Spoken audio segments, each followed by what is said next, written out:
My world was on fire and no one could save me but you. And strange one desire will make foolish people do. And I never dreamed that I'd meet somebody like you. And I never dreamed that I'd lose somebody like you. No, I don't wanna fall in love. Only gonna break your heart. No, I don't wanna fall in love. Only gonna break your heart with you. Girls only gonna break your heart with you.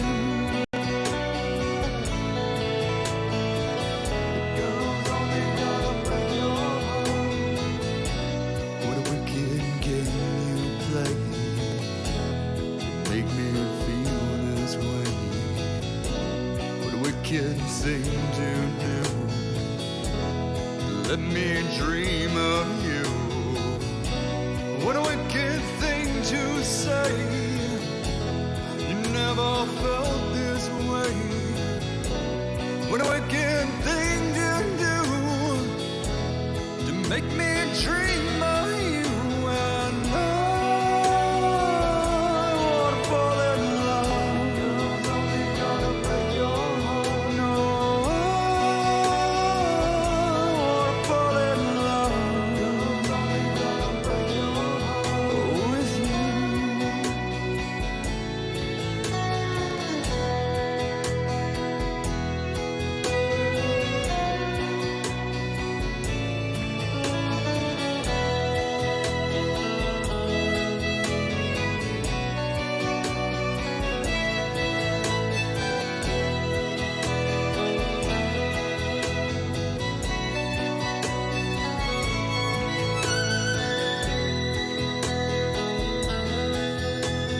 My world was on fire and no one could save me but you. It's strange what desire will make foolish people do. And I never dreamed that I'd love somebody like you. And I never dreamed that I'd lose somebody like you. No, I wanna fall in love. Girls only gonna break your heart. No, I wanna fall in love. Girls only gonna break your heart with you. Girls only gonna break your heart with you. Girls only gonna break your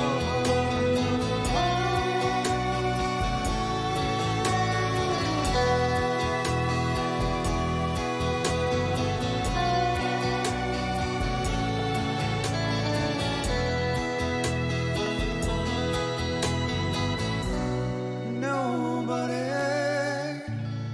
loves no one. And so yeah, so there they are, and I'm talking it's fucking Vice, right? And they're trying to throw shade Uh-huh. at SNL for Right. being self-absorbed, self-congratulating liberal propaganda right there on Twitter. Yeah, no, well, I mean, like, the I have the article up right here. Like, what the fuck is that? How in the fuck can you be Vice? How can you be Vice and try and talk about things being elitist pieces of leftist propaganda? Hey, what's going on, everybody? It's Sunday shit. fucking night. Time for the Saints. How you fucking doing out there? I'm in a fucking great-ass mood. Nick, how you I'm feeling? great.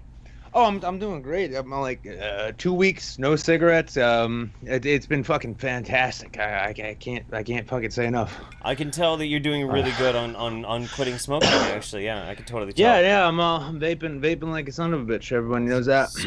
Huge. Yep. Now we're gonna start off. This was something I was I came up with last minute, but I'd like to actually wish a fucking very happy birthday to to Goose Island Brewing. Yeah. Goose Island Brewing. Yep. Okay. Right out. Well, this shit's brewed in Merrimack, but it's their birthday today. Is it? Fucking birthday. So congratulations, Goose Island, on surviving another trip around the sun. And congratulations to me for drinking a beer that's not Bud Light. Hey, how about that? Everyone happy? They should be happy. We've been railing against you about your habits of drinking really cheap shitty beer for a while. Now I should be drinking the cheap shitty beer because I'm going like full-blown white trash, don't give a fuck style tonight, and I'm very happy with it. You very much are. I just want to make sure before we get started, because we had a really fun start tonight, getting the show all ready for you guys, making sure we had everything in place, forgetting one thing after another right up until the last moment. Jeff, is that the mic that's actually working? I mean, when you tapped it, it sounded very loud. Good. I'm glad. All right. No, there's no problems. I was just checking to make sure the audience was paying attention. How you guys doing on this fantastic Sunday night? We've got a Mouthy Buddhist coming on. He's gonna tell us a little bit later all about UFOs and how they're affecting Kanye's ability to influence public thought. I hope you all are ready to get woke on the sixth degree of consciousness. You got a long way to go, but we're all gonna get there together. It's true. While I continue rambling and bringing up all of the shit on my. This is gonna be like the jazzercise of spiritual awakenings, you know. Like, I'm fucking into this shit, man. All right, let's get to the main screen real quick. We actually had Snowbirth sending us some love here, super early actually in the stream. Been a while since I was on time for a stream. Nick, you better not blow my GoFund donation on hookers and blow unless it's good blow. I will attest. Only blow. I haven't. Why did I make you so big tonight? Because I am just a giant amongst men. You can tell by the way my collar's open. There we go. Yeah. Yeah. See. Yeah. No. See. That's raw human self-confidence right there. It has nothing to do with the fact that, for all I know, this shirt is actually one button off. No, it's correct. Everybody in the chat is giving me some fucking like exercise advice right now. More diamond push-ups. My sword arm is looking flabby. You know what? Yeah. I'm 36 years old. I'm a career fucking alcoholic, man. I don't give a shit. Yeah. I still get laid. Fuck you. Yeah, well, I mean, if that was the case, maybe you wouldn't, look so diminutive on screen. I'm just saying. When you get to be my age and you have this many unfortunate, tragic fucking tattoos and a whole couple of decades of bad memories in your fucking head. I like how you lift the one arm with the tattoo that you probably regret the most now. Dude, oh my god. Okay. You know what? This has actually been a source of controversy quite a bit, and I'm glad you brought it up. I'm gonna fucking point it out. So I have this tattoo, right? I have this tattoo. Now, this tattoo is probably the worst tattoo I probably could have gotten. One, it's a nerd tattoo. That's the Heisenberg uncertainty principle, a mathematical principle to basically say you can never actually understand every variable when it comes to quantum mechanics. That's the whole process of it. But I really like spirals, so I got the deltas in a spiral. I had no idea that is like some super secret weird code thing for pedo shit. So I am like horrified. It's on my body permanently. I gotta get this shit covered up, man. So yeah, please give generously to Streamlabs to help me cover up my tragic tattoo. Just saying. Yeah, I mean, honestly, like that's a great reason to give money. Also, if you give enough money, you can suggest what the cover-up tattoo will be. You know what? That's fair, actually. I got fucking internet infamous tattooed like on my chest and shit. So if somebody has a really good idea for something stupid to cover up this god-awful fucking tattoo, and wants to fucking levy some money at it, all right, man. I'll take your suggestion. I am following the chat because I have to be further away from my computer now, but I am following the chat, and Y2KNW tried to give me $20 to shave my head. Yeah, and get a Bam Bam Bigelow scalp tat. Now, here's the thing. If I shaved my head, getting a scalp tattoo would be obligatory.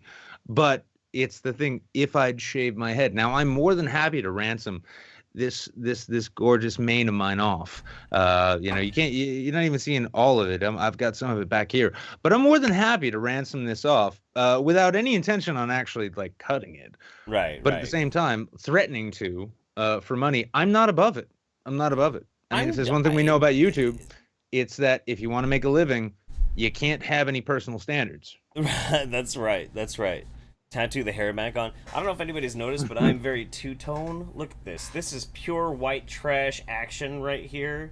That gradient of color right there. That's amazing. Yeah, it's almost like you got it's like a British driver's tan. Mm-hmm. Pretty much. Yeah. Look at that. Look at that arm. Hey, Jeff, could you do that? Could you do that again? Show it off again real quick. I could do the other side, dude. No. Yeah, no. Show. Yeah, and just could you just like straighten the arm, like just so we can see it now? Raise it up. Okay. And fuck off. Fuck off. What? All right. Let's get into some news. I'm just trying to get a look at your tan, man. Let's get into some news. I'm not trying to make any memes here or anything. I swear to God, you're gonna get a strike on our channel, man. You're gonna get a strike. That's all the rage these days, getting strikes on channels. Yeah, I know, getting strikes on channels. So you know what we could do? We could move to like somebody else's channel after that.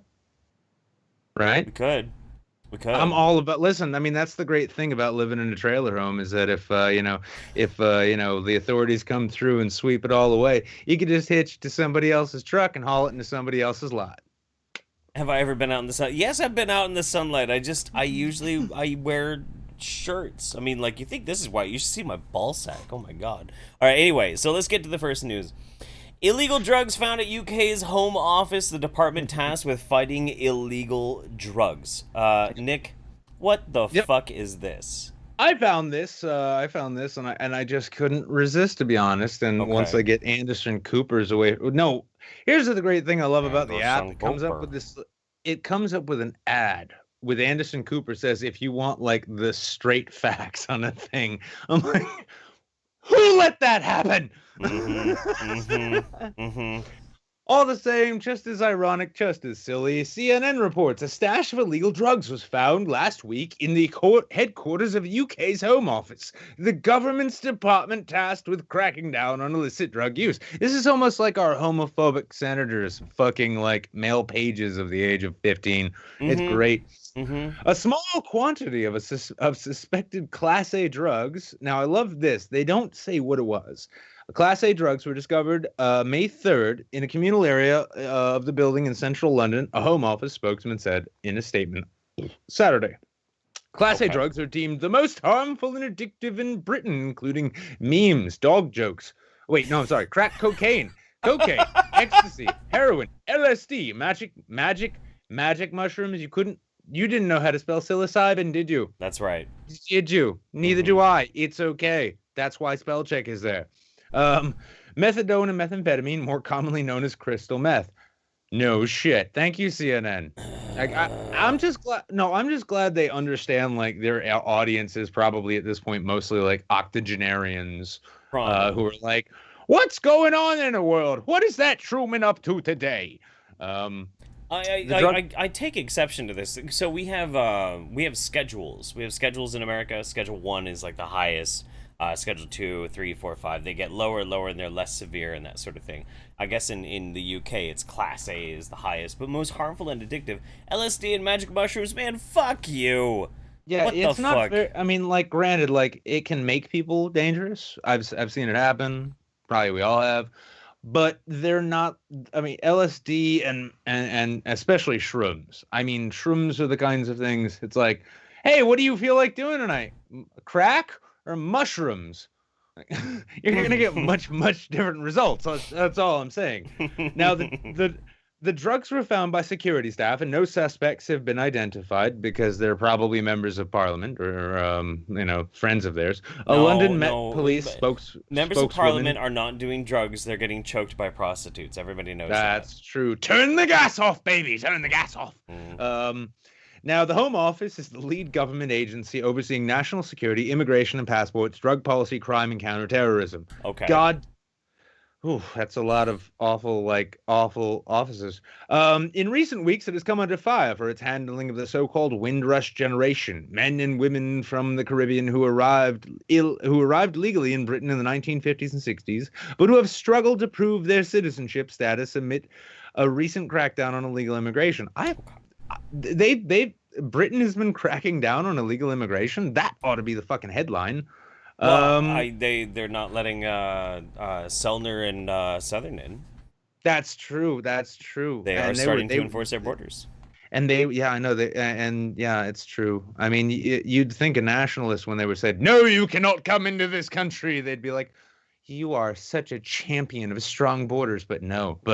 Anyway, we're not going to get tied up on that. The department revealed last month that it had destroyed landing card slips that documented arrival dates of many immigrants, creating confusion to descendants who must now prove citizenship status that they previously took for granted. It sounds like the main crux of this article is that a head stash. Somebody found a head stash of one of the people who works there because they thought to bring it to work. I'm guessing it was probably blow. That's my guess. I'm assuming that it was probably some high quality fucking cocaine. That's probably what it was. I mean, like if you work at a place like the Home Office, if you work at a government office or any kind of high profile, high pressure business thing, right?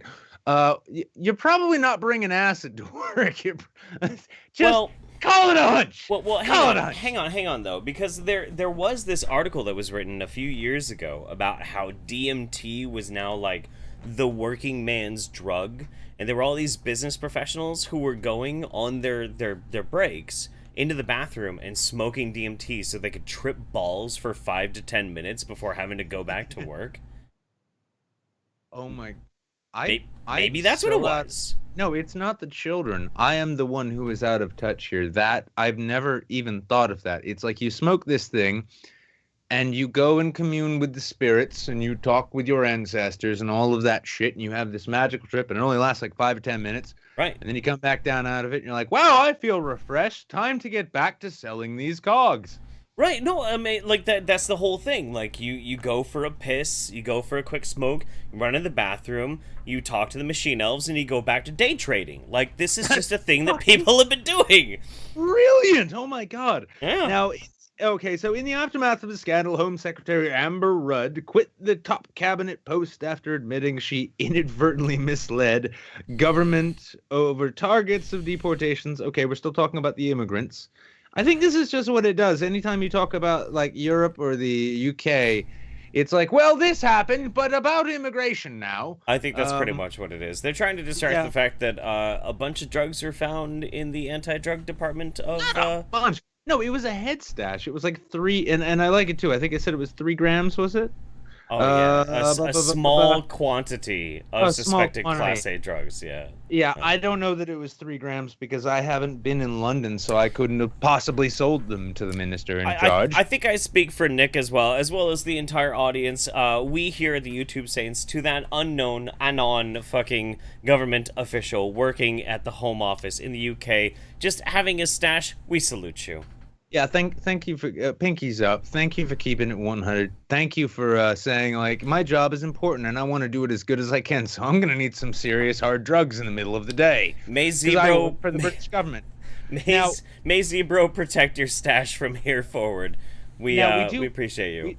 We do have, honestly, because this is a thing, we do actually have sort of a follow-up article on this. Now, you may have seen this, and it's pretty cringy, and it's kind of awesome. And this comes to us. This comes to us from High Times. Yeah. Now, this is UK police suggest prosecution for those mocking tiny drug bust online. This is great. While the stigma surrounding weed has certainly decreased, there are still, obviously, a lot of exceptions to the current zeitgeist. Now, this is what I love, too. You can go to CNN or the New York Times, and you'll find shitty prose with loads of typos. You go to High Times, you find good writing. Yeah, really good writing. Yeah. And, so the UK is perhaps the biggest example of a country that remains behind the 8 ball in terms of marijuana acceptance. Today, however,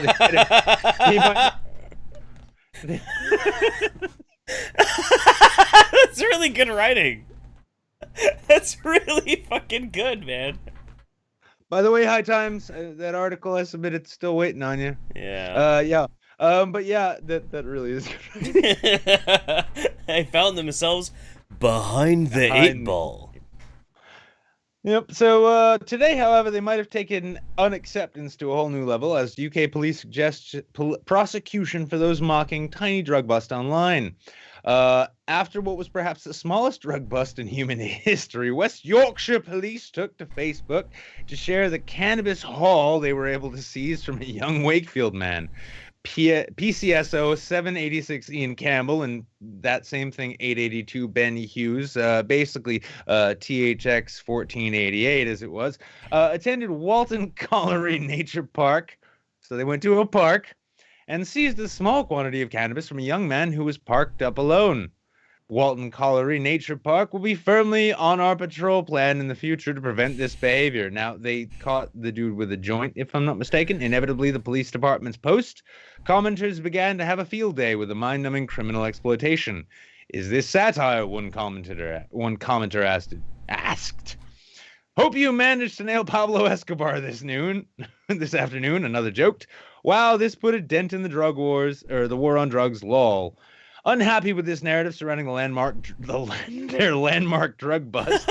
Do you want me to read this? I'm getting high just reading this. My God. I mean, it might have been the dab pen I hit before I got on the show, but this is wonderful. This time with a stern warning. Officers respond to criticism. Please use this page with respect or you will be banned and maybe even prosecuted, PC Mosier wrote.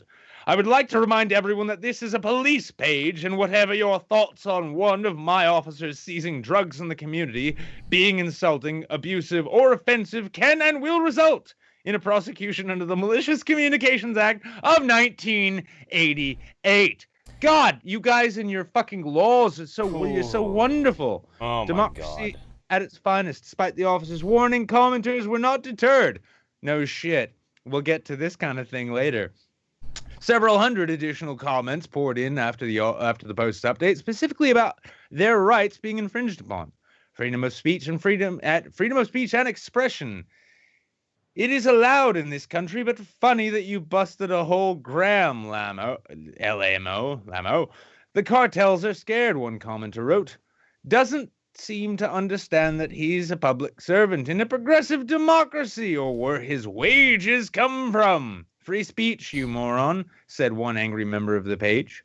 Now, apparently none of these people own dogs. That's apparently not. Apparently not.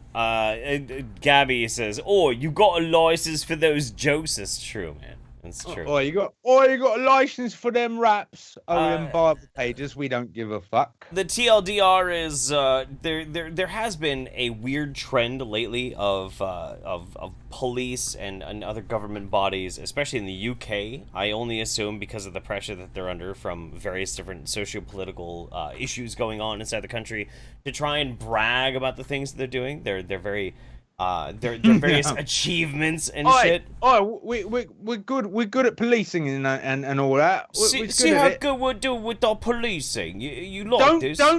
Don't share that video of that one cunt arresting one of our officers with his own handcuffs, though. Don't do that. That's embarrassing. Yep.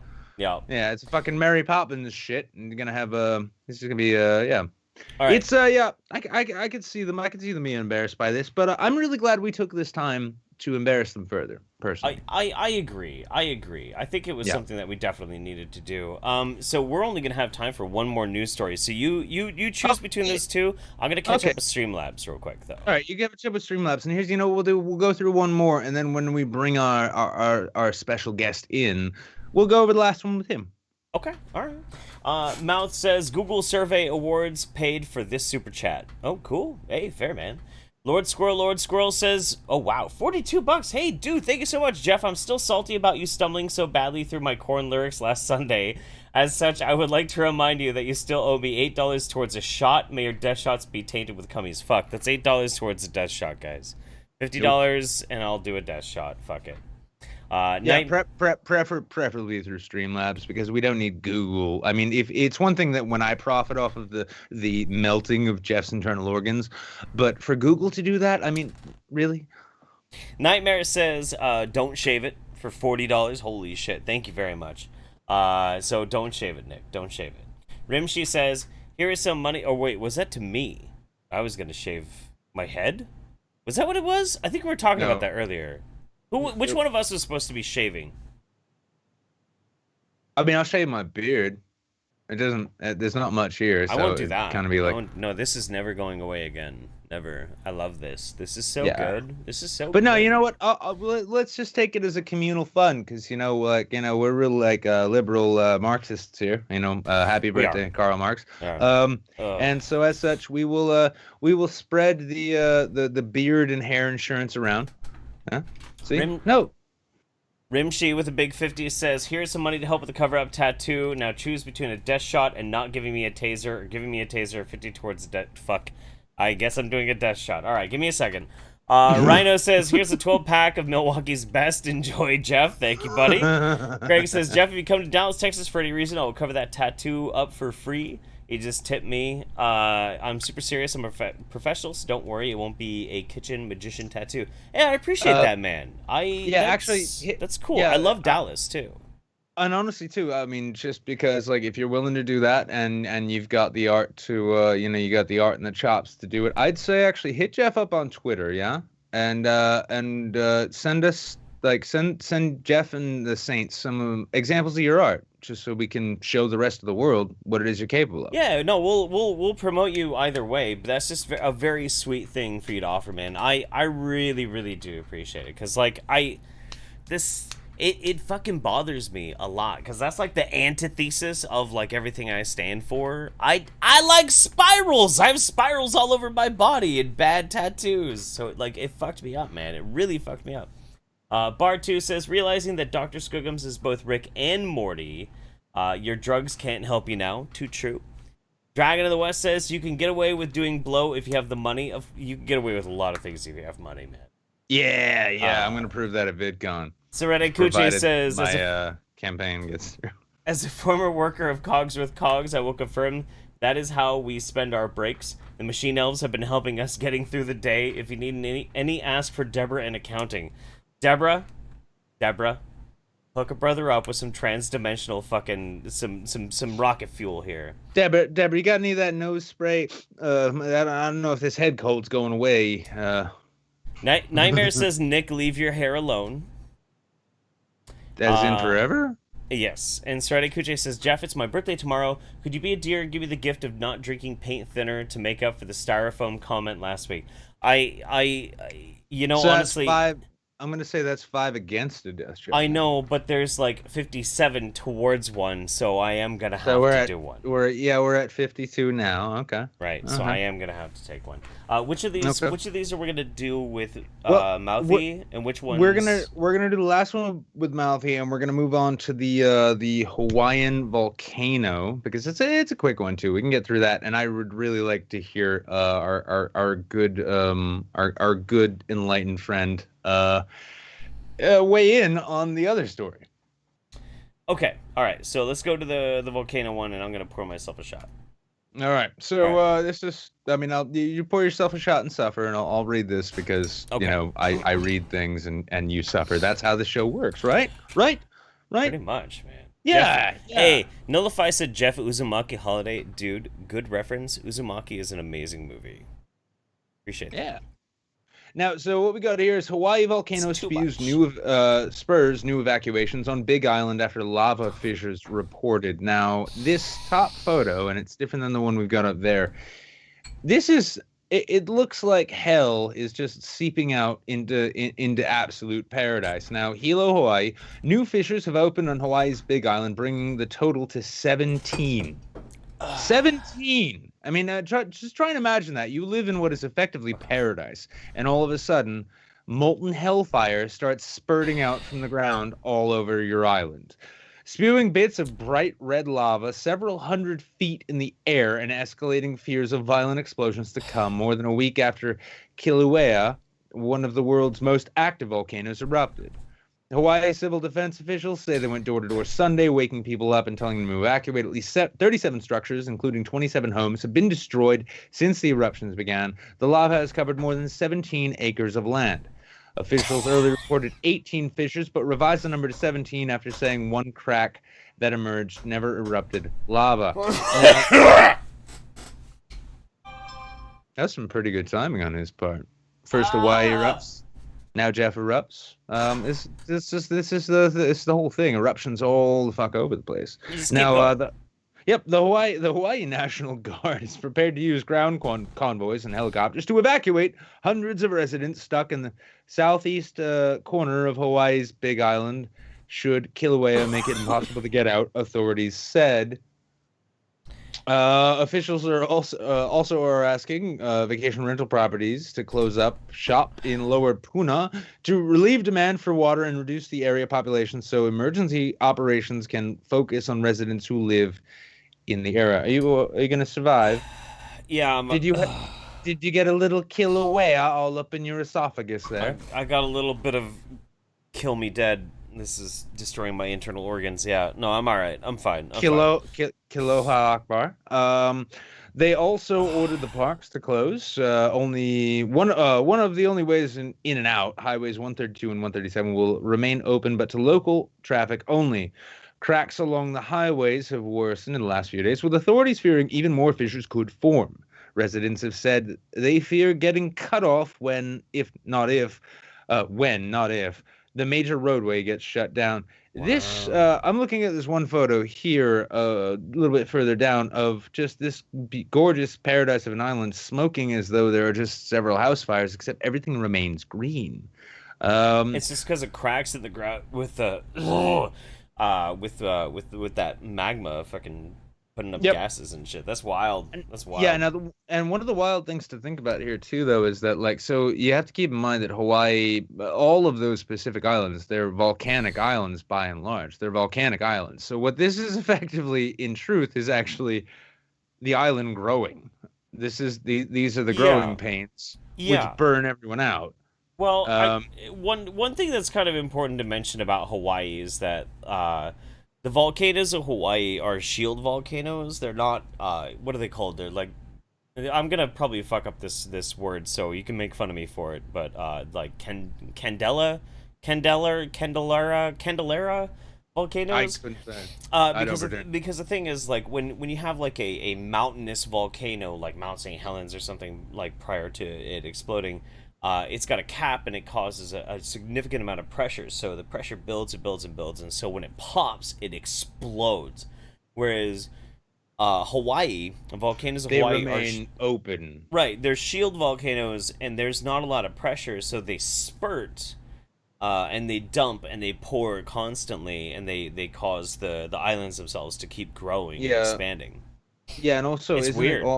Isn't it also off the coast of the islands? Because the islands themselves are just mountains rising up out of the ocean, and then lower down, which is off Caldera. Oh, Caldera, thank you, Chad.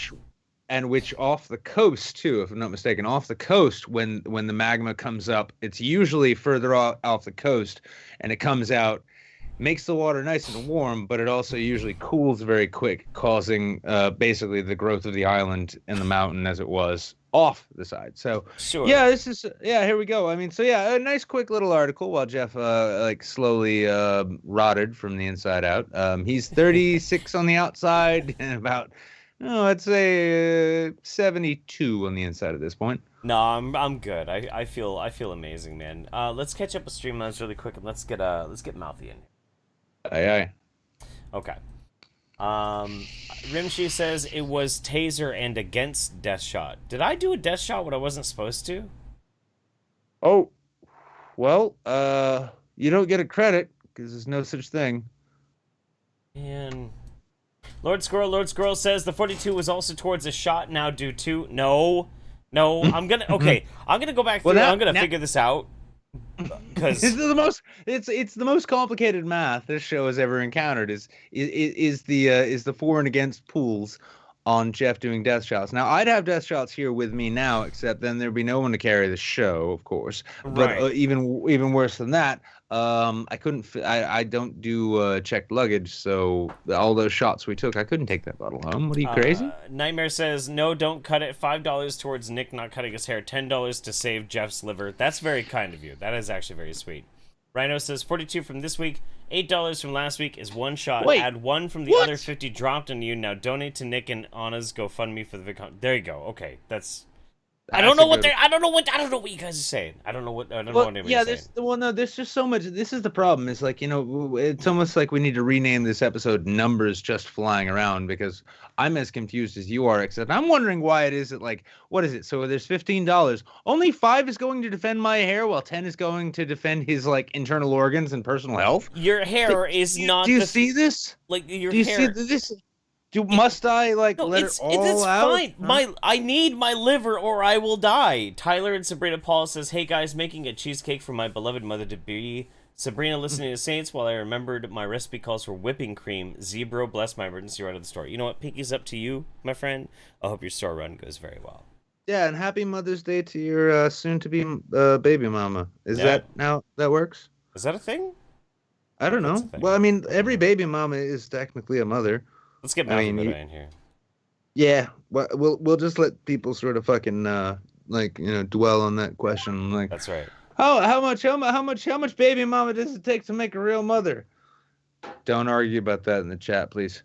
Yeah, don't do that. Don't do that. Yo. Oh yes. Welcome back to the YouTube Saints. It is Mouthy Buddha. What's going on, man? Hello. Thank you for having me. Yeah, it's always a pleasure, man. Always a pleasure. Hi.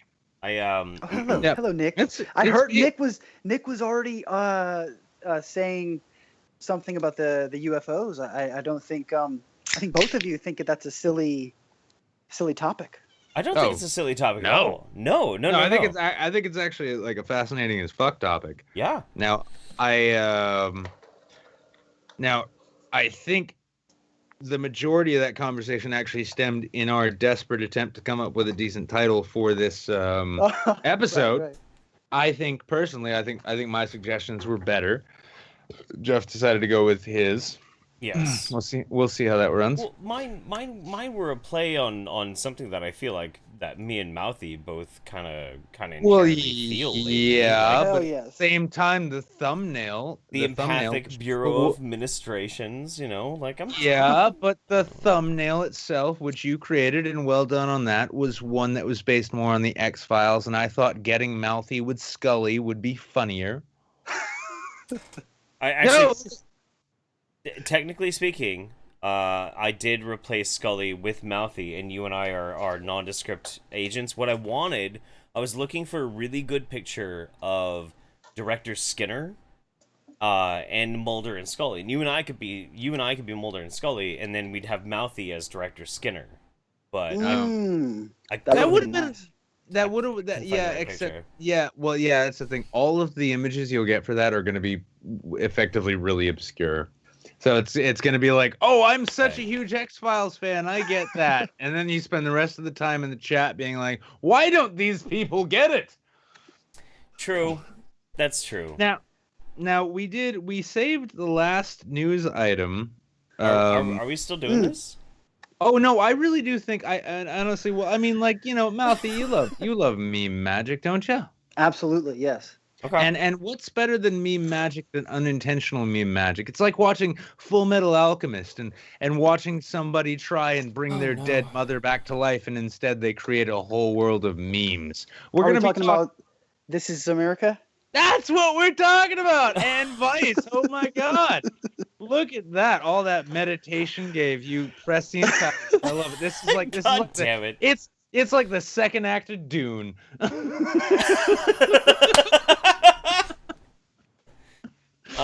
Okay. Yeah. So for those who are not aware, Vice, the hippest blog in the world of blogs, decided to beg and plead with us, for the love of God, don't meme Childish Gambino's This Is America music video, in what was a very obvious attempt to, I'm going to say this at the outset. I have two minds about this. One, this is a deceptive little shitheel wannabe blogger, just wants the clicks, wants the money. So they decided, hey, I'll do this, get it circulated, and then I'll do a follow-up about all the memes. That's the dark side. The light side says, somebody advice, perhaps Beckett Muffson. Really? Were you born that way? Wait, what? Beckett. What are you talking about? The author's name of this. Look, scroll down. Muffson. The author. Muffson. Beckett Muffson. It is actually Beckett Muffson. Beckett. Beckett, were you born that way, my son? Come on. Oh, okay, Beckett. My hope here is that calm Beckett down. Hudson, no, here's the thing. No, this is feeding the light. This is feeding my optimism. My optimism here is that Beckett. No, I'm sorry, Mr. Muffson just really wanted some fucking quality memes, and he decided to use his position as a vice columnist to get them. If that would have had to have been it. He must have known that you do that when you do this kind of shit. Should we take a look at the article and figure it out, or should we just riff on it? I mean, I'm down for whatever. There was so many incredible responses to this article. Like, obviously, the article itself talks about how This Is America is a socio-political statement, and I don't know about you guys. I loved the video. I really loved it. I loved it. It was technically brilliant. Mm-hmm. It was interesting. The message is kind of ambiguous, so it's cool on that element. My friend actually sent it to me and was like, dude, this thing's amazing, check this out. And I watched it and I kind of got a little bit, I wouldn't say upset, but I'm not into the whole, I feel like, so y'all didn't get this kind of, this message of vindication for Black Lives Matter or anything like that? Is that my own? No. I feel like you could definitely take a Black Lives Matter pro message away from it, but the thing that I thought was more salient and more important for me when I was watching it was whether or not, you know, like the message of black on black and black violence against blacks message was very prevalent inside the video. What I thought was more important was when these moments of extreme violence happen inside the video, the immediate response that he's giving to showcase America is like, there's there's fucking like death and violence and everything, and look at the dancing black man, everything's totally fine. Right. This is the opiate of the masses, don't pay attention to the blood. And that's like what I really got from it was immediate violence, like harsh reality, and then that swelling opiate of the masses to just distract you from an actual real problem.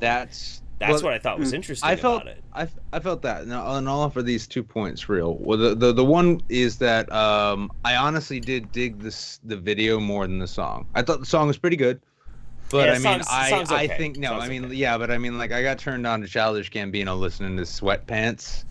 Right. And that's just such a dope song. You don't need the video to go with it. It's such a good song. The video is what's really under discussion here.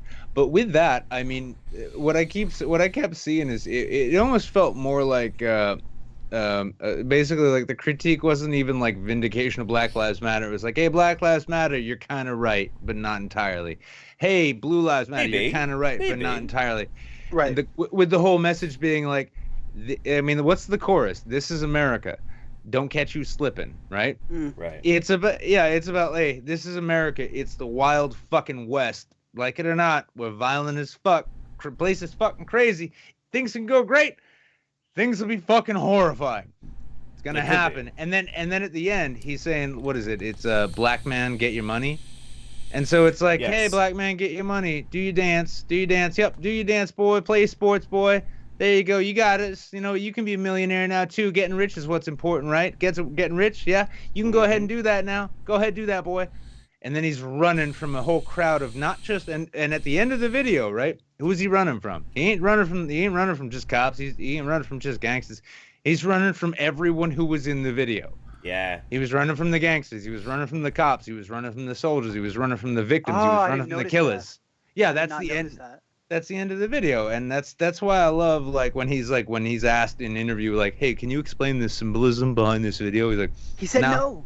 He said no. He said no, no. He said no, man. Yeah, and then they even asked him like if he has a specific interpretation, and he said, yeah, I'm not even going to do that. You know, it's just I'm not even going to go Kubrick on it. I'm just going to just let you do what you want to do with it. No, I love that. I've got mad respect just simply on that level itself. Is just Let people fucking really obsess over it and try to figure it out for themselves. And if we're gonna get honestly political about it, and we're gonna actually take like the entirety of the shit, not only that he's actually singing and rapping about in that, because it starts off with this hey everything is great, and then it goes like with a gunshot it turns into This Is America. It's a really hard hitting sort of beat. I'm gonna get a little Anthony Fantano here. Don't have the best hair, teeth in the game, but I got the best hair in the game. How you doing? Don't know the rhythm, don't know the rhyme. Leave a like if you found this in time.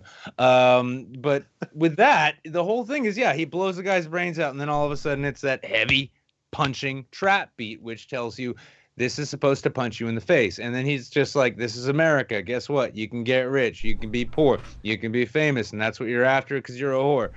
All that shit. And then, oh, by the way, I just killed someone. Time to dance. And then at the end, he's like, black man, get your money. And then he's getting chased by every representation of the nasty shit, violence, and fucking foulness of this country. At the end of the fucking video, he's getting chased and he can't outrun it. And he's like going to get killed by it. So and then he says, no, I'm not going to tell you what it means. I love Childish Gambino. I'm so glad he didn't retire the character when he said he was going to. So I think this maybe this will make up for this solo movie. We'll see how bad that's gonna fucking be. Well, okay, so this gets down to something that I think about almost on a daily basis though, is subversiveness. Because Donald Glover and like what he's done with Childish Gambino and what he does in general, and a lot of my favorite artists, the people that I feel very intrinsically connected to, they all have one thing intrinsically in common, and that is like a subversive element. I feel like because he puts his piece of art out there, he refuses to explain it to anybody. He makes people like find their own context for it. I feel like this is like it's a guerrilla tactic to force a type of subversiveness in our otherwise mundane kind of everyday lifestyle. I really support it. So I'm wondering what it takes to be subversive in this current like socio-political climate. Like, what does it take to really be subversive?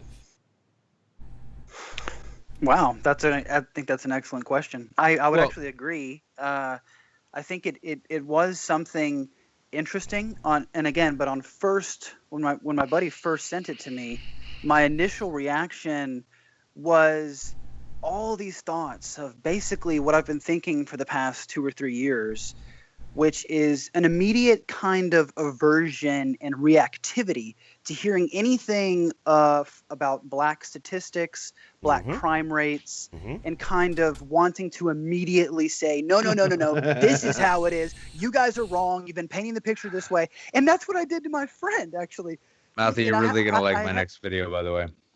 Well, dude, I hadn't talked to this guy in like 6 months. And whenever he messaged me that, I literally just went Bill O'Reilly on his ass. And I was like, bro, here are the statistics. Blacks make up 13%, but they make 50% of the crime, yada, yada, yada. Tide goes in, tide goes out. He goes, dude, who did I just text? What has happened to you?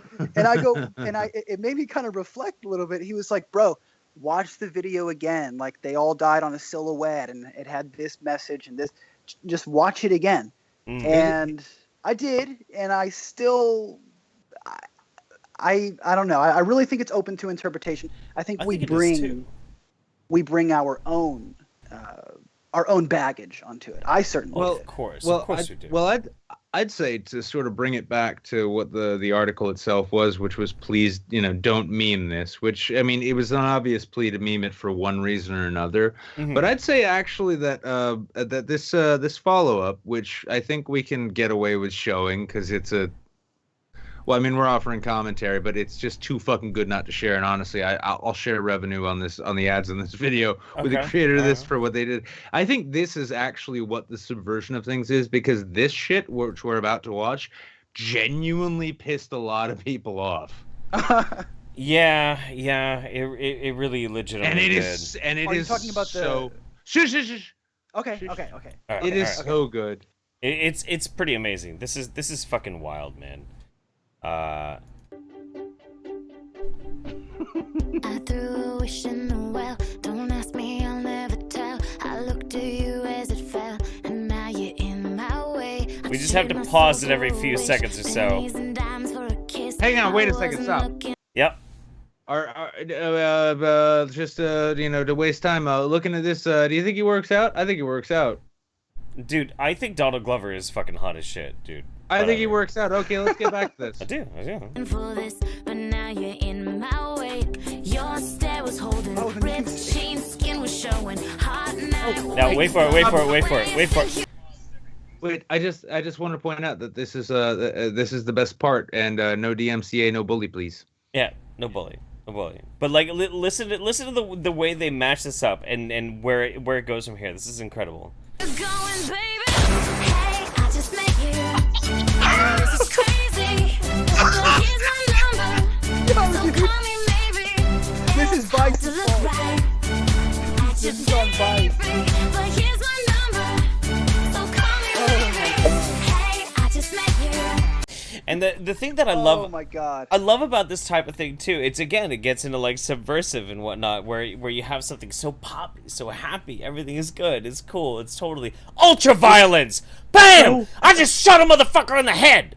And then afterwards, well, the entirety of the video, which I think we can get away with playing without a problem now, unless we flip it and say we are archiving it, is that it syncs up so well. So well. Yeah.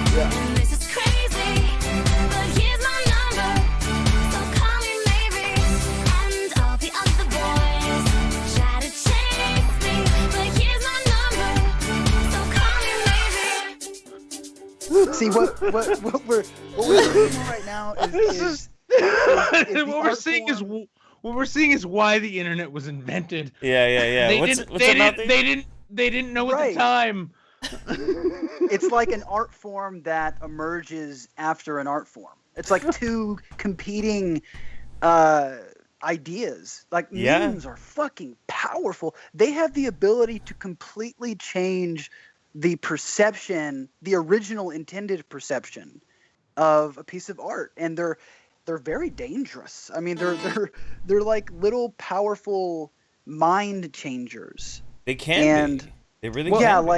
Like Rihanna was pissed whenever someone photoshopped her dress for I think it was the Grammys or something like that, with a giant pizza. Yeah. Because no one could get that image out of their mind. You can't beat that. Well, I mean, beyond even memes though, just like the ability of people to create insane things. With that song, was that a Taylor Swift song, right? Yeah, it's a Taylor Swift song, yeah. Okay, that was Taylor Swift. No, it wasn't. No, who is that? Call me maybe. I hate that I know this shit. Hold on, let me see. That's fine. Is that Queen? You're saying like I hate that I know this shit. And it was Carly Rae Jepsen. Oh, it's right. That's right. Oh my god. Yeah. No, but yeah, I knew that. Have either of you guys ever heard, like, because when mashups were a thing, have either of you ever seen or heard the mashup between Korn's song "Coming Undone" and Taylor Swift's "Getting Back Together"? No. It is a work of fucking art. Even the mixing, Jeff. Can you pull that up? But is there any chance you can pull that up? Korn. No, it's genuinely worth it. It's genuinely, I promise you, even just 30 seconds of the song, completely worth it. Come on. I mean, we listen. Next week's show, we can play as many clips from Pirates of the Caribbean as you like. Okay? What the fuck? Fuck you! Oh my god, dude, I want a divorce. Fuck you. Listen, Jonathan Davis, Johnny Depp, being compared to one or the other, it's all just what comes am out I in the looking wash. for? Taylor Swift, Korn, Back Together. I thought you said Carly Jepsen and Korn. No, that's who made that brilliant, beautiful song that we just saw Danny Glover's not son, dance to. And this is like, I don't even know if the original video is still up, but the sheer mastery of the mashup, and the mashup itself is a thing that we get because of the internet, because it's basically memes like, can you believe this happened? Are you talking about Taylor Swift and Korn We Are Coming Undone? That's it. Yep, that's it. Is this? Check it out. Just let's play a little bit. We'll see what it sounds like. You'll enjoy it. No. God Yep. damn it. Yep. Come on. I'm not in that. If nothing else, Jeff, they usually super chat the corn memes at you. God damn it. Really? I don't know if this is actually, like, you have to find these things beforehand. You're putting me in producer limbo. I didn't think that we'd come to this, but this is how art happens. It's on the fly, right? You're making me very upset right now. This video better be brilliant. I don't know about the video because I don't know if you found the right one. Oh. The song's pretty good. Keep holding on when my brain's ticking like a bomb. Guess the black dogs have come again to get me. Oh, God damn it. I'm hearing it, yeah. What the fuck? Yeah, no, keep going. It's really good. It gets better and better and better. The chorus is amazing. Unlike nothing I've heard, sing along, mockingbird, you don't affect me. That's right. Deliver it to my heart. Please try. Wow, it sounds I feel like I want to kill myself right now. No, it's about to get really, really good. I promise you. Are you sure? No, I actually am sure. I know this song. I've listened. Nick and play it for another 30 seconds. I feel like I'm coming undone right now. No.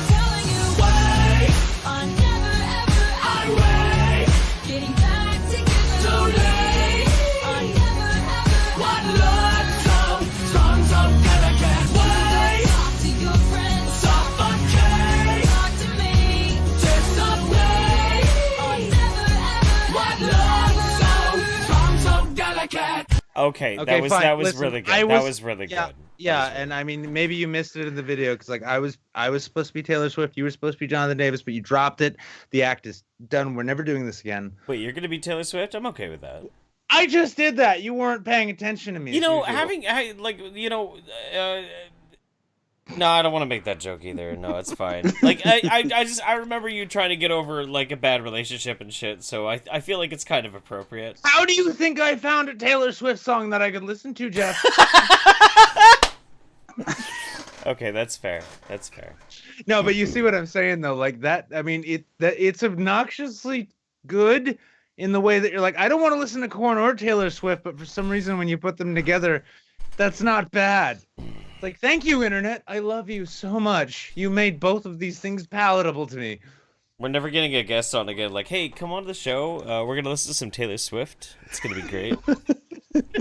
It wasn't bad. I mean, I liked the beginning like a lot more than the chorus. The chorus was a little strange. It's I found the chorus impressive in the way that it was like one of these things. It's like Frankenstein's monster. It's like, how are you going to sew that limb to that body? Wow, that actually kind of works, you know? I mean, like the same people who did this actually put Kendrick Lamar and Imagine Dragons together in a way that made both of them better. Yeah, that's fair. Yeah. Okay, well, so are we at a good point that we can talk about a dead meme? Well, I mean, I think we've pretty much killed a couple memes already, so. Yeah, I know. We pretty much have, but like there's a dead meme in specific that I was kind of thinking about. We were talking about this a little bit before we got started. I kind of want to bring this up. I haven't announced it to Twitter or anything that this actually happened. But I thought it would be really funny to watch it with you and Mouthy at the same time. So I didn't tell anybody about this. This has not been public knowledge. I was in a documentary. I was. Should I tell them the difference between? Never mind. No. Well, no. The #1 television program in the Netherlands actually flew a camera crew out and they filmed me for a documentary. And it was released today. You can actually see it. There's a link in the description to this video. You can see the whole description, the whole video. It's absolutely ridiculous. But I thought we should take a look at like a quick snippet of this. If you guys are game, if you're game. Yes, we're game, Jeff. Okay, cool. Yeah. Oh, I didn't know you were actually. Yeah, all right, let's do it. I don't presume as a producer you're gonna ask me my opinion. Yeah, it's you know, it's Dutch, so. In a long line of sexist, racist, and homophobic memes by the alt-right targeting your children. Hello, Jesus here. Just want to let you all know that Hitler did absolutely nothing wrong. If the Kekistan flag looks strangely familiar, there's a reason why. I wonder Watch why. what happens when it's placed over atop this racist Nazi flag. It's almost an identical match. Uh-oh. The Kek movement depends on a secret language of sexist, racist, homophobic code words and symbols. And Wat who's, is Kekistan precies? who's Is that you? who's that shadowy looking figure there out of focus? The fuck, Jeff? I mean, are you entering a fucking NBC drama right now as the villain? Are you the next bad guy on the blacklist? What the fuck? God damn it, Is het dude! echt radicaal rechts? Waarom associeerden honderdduizenden mensen zich online Oh my met god, wait, Kekistan? Jeff, pause. What? Is this serious? This is serious. This is a real documentary, dude. Jeff, This is a real hold on, documentary. Hold on. This is real? Oh my god, this actually plays music. I had no idea this thing played music. I think I have one of those in my house actually right now. It plays music, Jeff. Memory, if you're watching, you should bring me that package right now. What were you gonna say, Mouthy? No, I'm just surprised that they, that this is really happening. This is really happening. Also, before we carry on with this, because we've got an audience to cater to, guys. If you're watching this right now, Jeff will put a link to where you can find this footage in the description. It's already in the description right now. It's already in the description. Now, I'm not saying that you should go and find this, intro footage with all the indecipherable Netherlands language there, and then cut it just short of when they say Kekistan, and then add your own subtitles. I'm not saying. But if you decided to, I wouldn't be upset. This gets fucking nuts, man. Naar de betekenis van dit fictieve land Me walking kwamen we my uit dog. bij een van de oprichters. Hello, my name is Jeff Holiday, and today we're going to be answering the question, what is Kekistan? For many people, Kekistan is a very confusing thing. Something springing up out of nowhere on television and in They're in your articles. house. I know, dude. They're in my fucking house. They recorded me. I started a YouTube channel about 4 years ago, mostly focusing on pseudoscience, and then I got into politics, identity politics for a while. Yeah. You're meta operator Kyrgyzstan? Yes, I am. I guess that translates to, yeah, they did actually send me a praise Kek Chatelet. They're using a good camera too. I'm sorry, son, but apparently you're adopted. Neither of us knew. I know. It's wild, man. This whole thing is ridiculous. Well, I'm 35 years old, father of one, and now you must I'm just kind of an average, ordinary American. I just happen to look a little funny. What's going on, everybody? Jeff Holiday here, and guys, things have been changing and moving very, very rapidly. What's been happening? Well, it's really hard to get into details at the moment, but they're recording me in my house, man. It's so weird. Its current form came about because one So they're YouTuber by the name watching of Sargon of you Akkad realized. do your thing. So basically, like they were like, okay, Jeff, just do what you normally do, but we'll be here. Yeah, well, okay, so they recorded me in the house, and I was like, okay, I have a few rules. Number one, don't record my wife, don't record my kid. Try not to record the mess in my fucking garage. Just get, the studio, right? Hold, and then the important and one, obviously, hold the handle down if you happen to take a shit. No, the most important one was don't get my street or my address, because I don't want to deal with that shit. But otherwise, it's cool, come into my house and talk. They were all really nice. They were super nice people, right? But don't talk to me or my business partner's son ever again. This gets so fucking weird. This is the #1 television show in the Netherlands right now. So listen to what fucking happens. This is insane. That there was a way to get a new ethnicity put into the census data for the UK.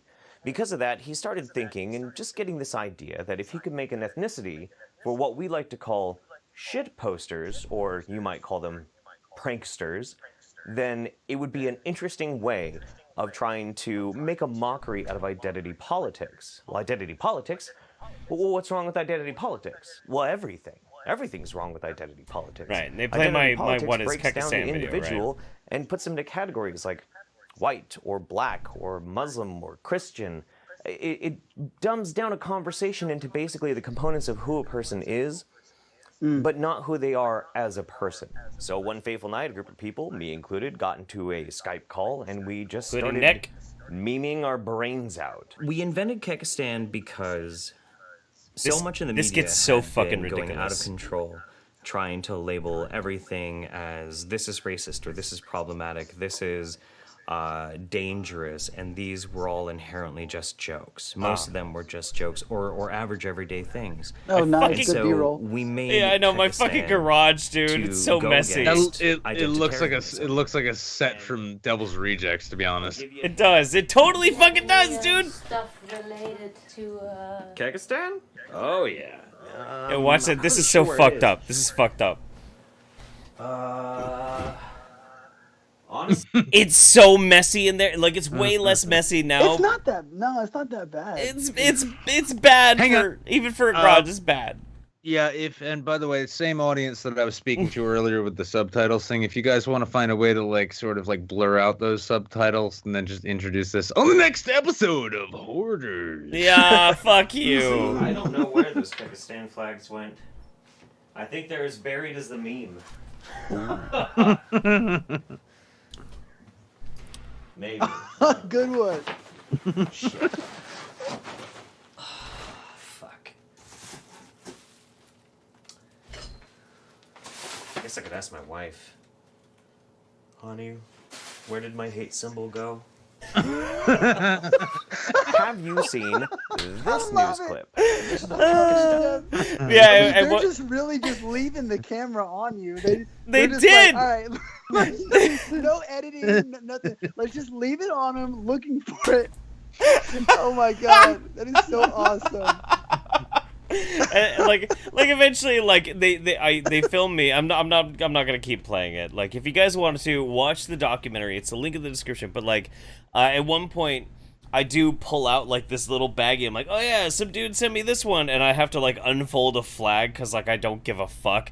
I'm just like, yeah, I can see why people think this might be a little problematic. You know, maybe just a little bit. but here's.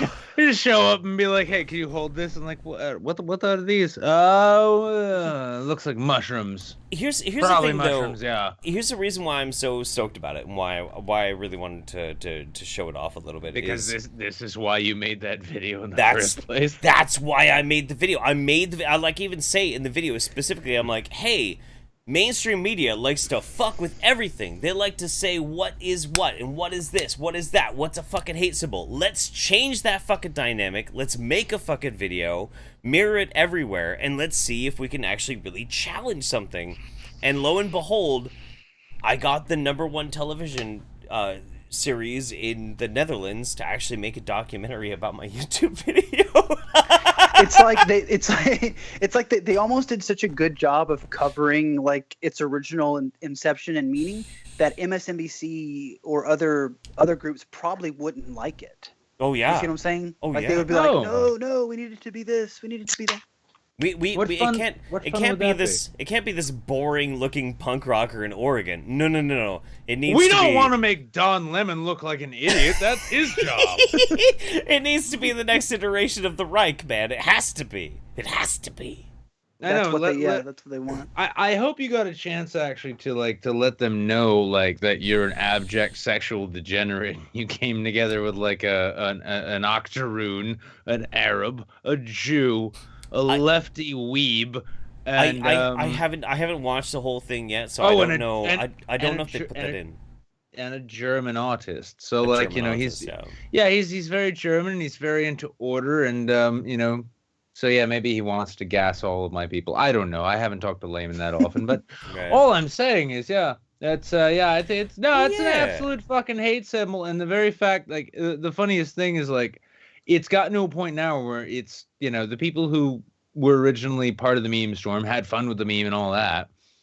Yeah. Like, that was fun. No time to move on to greener pastures. And meanwhile, like, the cringiest fucks in the world are, oh my God, no, I'm gonna put a Pepe thing in. Oh my God, I'm so edgy. I'm gonna put a Pepe meme in my avatar. Apparently, like tomorrow, there's supposed to be some gathering somewhere in the Netherlands. It's like an after Backlight party thing. It's like a gathering of people who get together. Gathering of juggalos. In a public, no, like a gathering of people, like public interest, in the Netherlands, of people who watch the Backlight episode, and they all get together.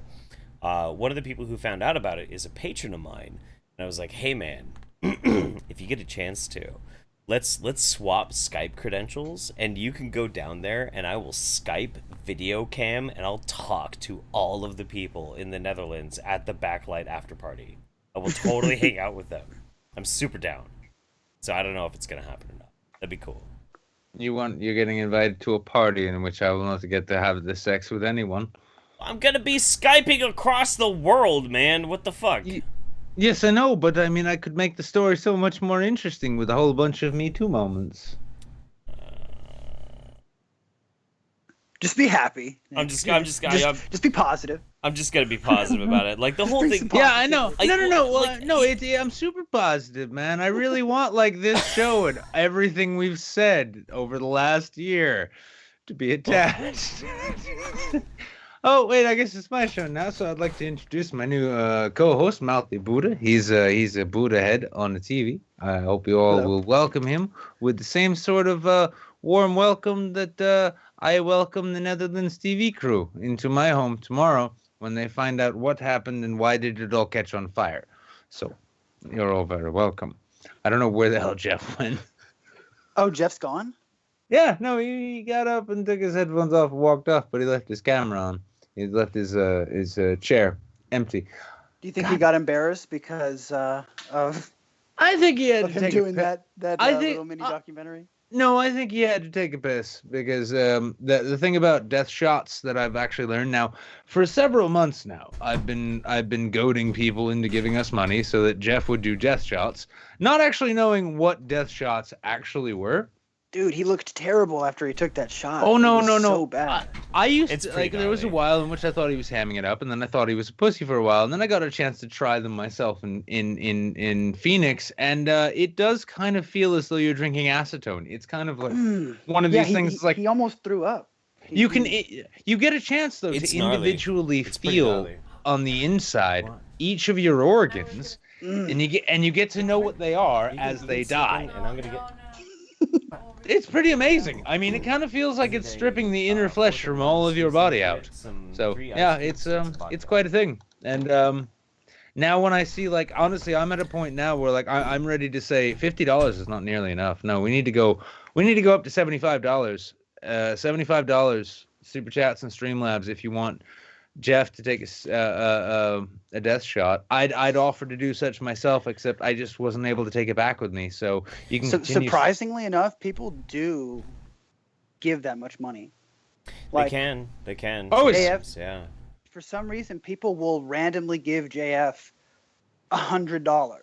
Oh yeah. With like no message, just hey, here it is. Dude, potato farming is an expensive business. You usually go about 5 years at a loss, and then So yeah, it's I'll give him this much. I'll be really nice about this whole thing. Like I obviously reject and am very diametrically opposed to JF's message. I obviously am, but I will say he is tapped into a type of audience that is craving somebody to speak to what they believe they want to be expressed, and he expresses it for him. And the dude is making bank. I can't hate the dude for making his money. I can hate the guy because I think his message is pretty shitty. And that's pretty much as much as I can do. He though. largely seems to be a fucking actual trash bag human being. I will say, like this is how I compartmentalize everything for me. Is it's actually really easy for me because I do pseudoscience. He wants to get into the socio-political thing, and he's kind of an ethno-satyr, he's kind of a white nationalist a little bit here and there. Maybe he's flirting with a little bit more extremism here and there. Fine. Separate to that, He's got fucking shit ideas on vaccines, and I will fucking demolish him any day when it comes to a vaccine debate. Does he really? Yes, he does. I had no idea. So is he like a complete anti-vaxxer? No, he's not an anti-vaxxer, but he falls into this. Like the last time I talked to him, he fell into this trap where he was talking about how there was like an actual governmental pressure being put towards people having to adhere to mandatory vaccines, and mandatory vaccines are not a thing. There's never been mandatory vaccines in the West. There's never been mandatory vaccines. But not in the polio vaccine? Right. Well, even polio vaccine is not mandatory. It's not mandatory that you have to get vaccinated against polio. That you go and get it so that you don't die of polio. That's right.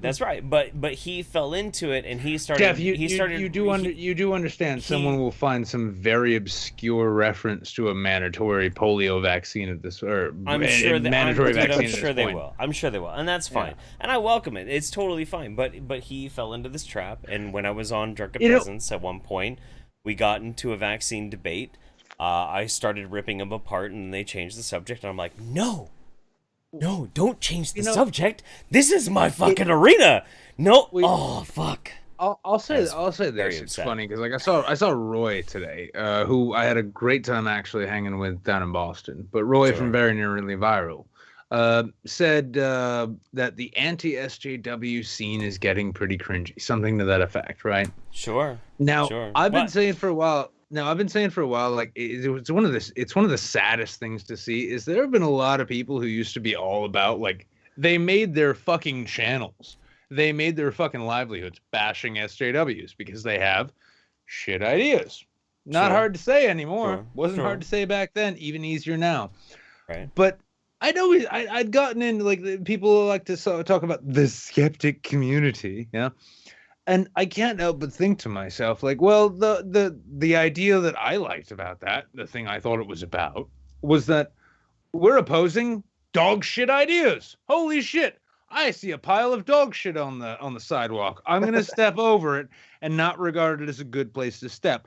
But these days, by and large, I mean, the entire rise of the alt-right, from the Dick Spencers to the millennial fucking basement lightings to the fucking JF potato farmers, is that we should give their ideas some, we should actually, like, we should give them as much credit as we conceivably fucking can, bending over fucking backwards, simply because they came out of the anti-SJW camp. And it's like, I'm sorry, that's not opposing shit ideas when they're obviously shit ideas. I would say one thing, and it's that, Nick, you said that it's easier than ever to criticize the SJWs. I don't think that's the case anymore. I think there's actually a more sophisticated version of these ideas with there is, because but here's the thing, the worst part about, and Layman was right. Justice, Layman was right. And the thing though, with social justice and that version of progressivism, right? The whole idea was to hold their feet to the fire on their shit ideas and their shit provocations on their shit ideas. Yeah. Well, if they're getting more sophisticated and they're actually refining arguments and finding ways to make their arguments hold water, that's great. But what we have is a bunch of people. I mean, you've got Richard Spencer coming out in front of a bunch of people. He's been outed as anti-free speech a few times now. He's been shown to be like, I remember this time last year, roughly, he went on NPR and opposite a black host said, well, I don't know how I don't know. I don't think we'd ever have to remove your biracial family or your black family from the ethno state, which he retracted.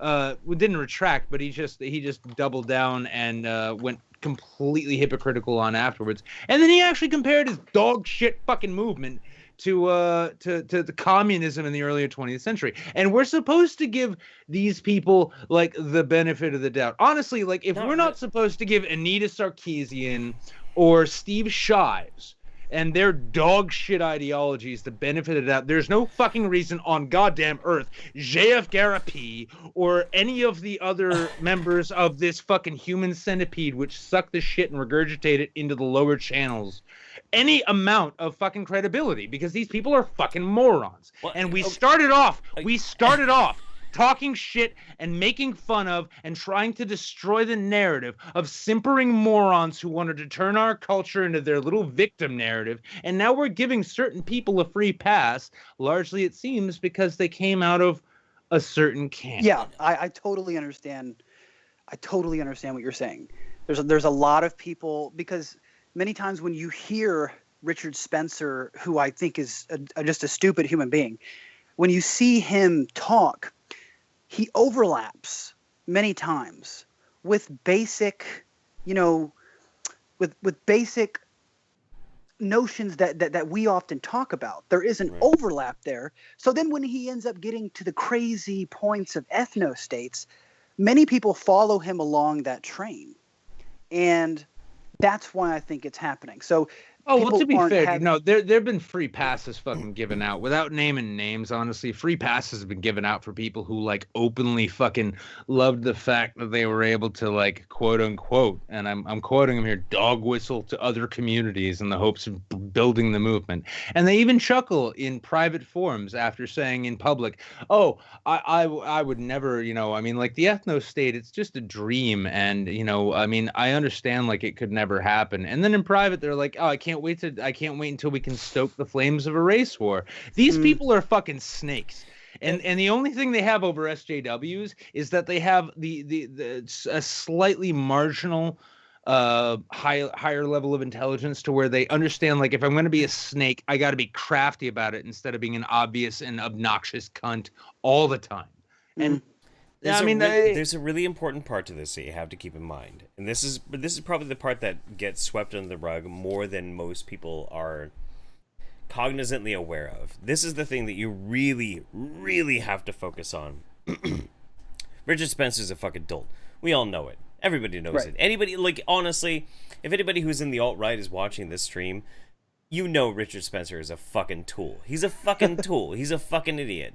Nobody actually really legitimately buys into his bullshit. But the thing is that the way his message resonates with people is not bullshit. That's the problem. The problem isn't that you can't just say, like, Richard Spencer is the problem with the alt-right. No. But we also hang on. The problem is not Richard Spencer and his incendiary, reactionary kind of marketing techniques that he gets to get people into it. It's that he plays upon a very real phenomena of how certain disaffected people feel in society, and their feelings are very valid. They're very real. Whether those are ultimately, in the grand scheme of things, legitimate or not is irrelevant. They feel it at the time. They're real people. They have real voting power. They have real consequences. And so because of that, you can call Richard Spencer a dumb shit, which you should, because it is actually a very effective technique for shutting him down. But you also have to keep in mind that the people who will listen to him have real valid concerns, and they need an appropriate, empathic, and compassionate way to address their concerns to try and bring them out of a place of negativity into a place of positivity. And it's not easy. I agree. I agree so much. It's so tough to do. But the sad thing being is we didn't do that last time, did we? No, we didn't. Mouthy, go ahead. Well, yeah, I think that, just like Steven Pinker said, whenever he was like, dude, yeah, many people in the alt-right are smart, they're book savvy, and he just got lambasted for that. But he's being honest. There are plenty of these smart white guys that if we just talked about some of the things that they talk about under a liberal lens or under even a conservative lens, and just didn't take these taboos to morally questionable, repugnant conclusions, then we could talk about it in different contexts, Right. And I got, a lot of heat from a tweet that I made in which it said that, which has said, let's talk about whites being a minority, but let's talk about it together. And let's say, let's talk about it under a different lens other than this fear lens, which it's all under the fear lens. And if Sorry, I was just going to say, your steel manning of the JQ was fucking brilliant. And I was like, I guess Yeah, I mean, when it comes to internet culture, I think it's one of the like most fucking disheartening things, though. It's like people can't recognize a steel man when they see it, or a straw man when they see it. People can't recognize a Poe when they see it. It's even hard for me these days to find a Poe. That's true. But no, I mean, no, dude, that was, I mean, like I'm the one Jewish guy in this fucking stream. Like the first time I watched that, I'm like, oh shit, there he goes. I see what you're doing, dude. Yeah, I remember when all the insanity was happening. You and I actually talked for a while because everybody thought I was, Hitler and all this stuff, and I was like, oh my god, what did I do? And I called you and we talked about it, and you were like, just chill, it's. Ride it out. Just ride it out. I mean, and the worst, and I think I told you then too, the worst thing that's going to happen is you're going to get a bunch of dumb shit alt-writers thinking like, Mouthy's on our side. Like, our guy. Yeah. Which, yeah, like, I mean, that's the thing that drives me crazy too. Is like, I've had plenty of conversations over the past few months and whatnot with various different people from the alt-right. I've had pleasant conversations with them. Absolutely, I've been able to communicate with them as regular people, because the uncomfortable truth of people who are diametrically opposed to the alt-right, the uncomfortable truth that they don't want to acknowledge is that the people who do exist in the alt-right, who do hold these types of values, are still human. They're still your species. I'm sorry that's uncomfortable, but they are. They're people. Actually, no. I'm gonna go a step beyond that. Actually, sure. Go for it. The hardest part for a lot of people to actually swallow when it comes to that concept is that not only are they just people, but they genuinely believe that this is what is best. Yeah. It's not necessarily. I mean, like, as backwards and simpering a moron as Richard Spencer is, and he is. As cringy a Taylor Swift fanboy as Millennial Woes can be, and he is as many potatoes as J.F. Garapy can farm, my brothers. I will say, these people, they're not like their ideologies are not based in actual malice. Not like really. maybe they do it's think based, in fact. Yeah, Maybe they think they're better than other people in this way and they won't admit it, whatever. But like they actually do think that this dumb fucking ideology of theirs could bring like a better tomorrow.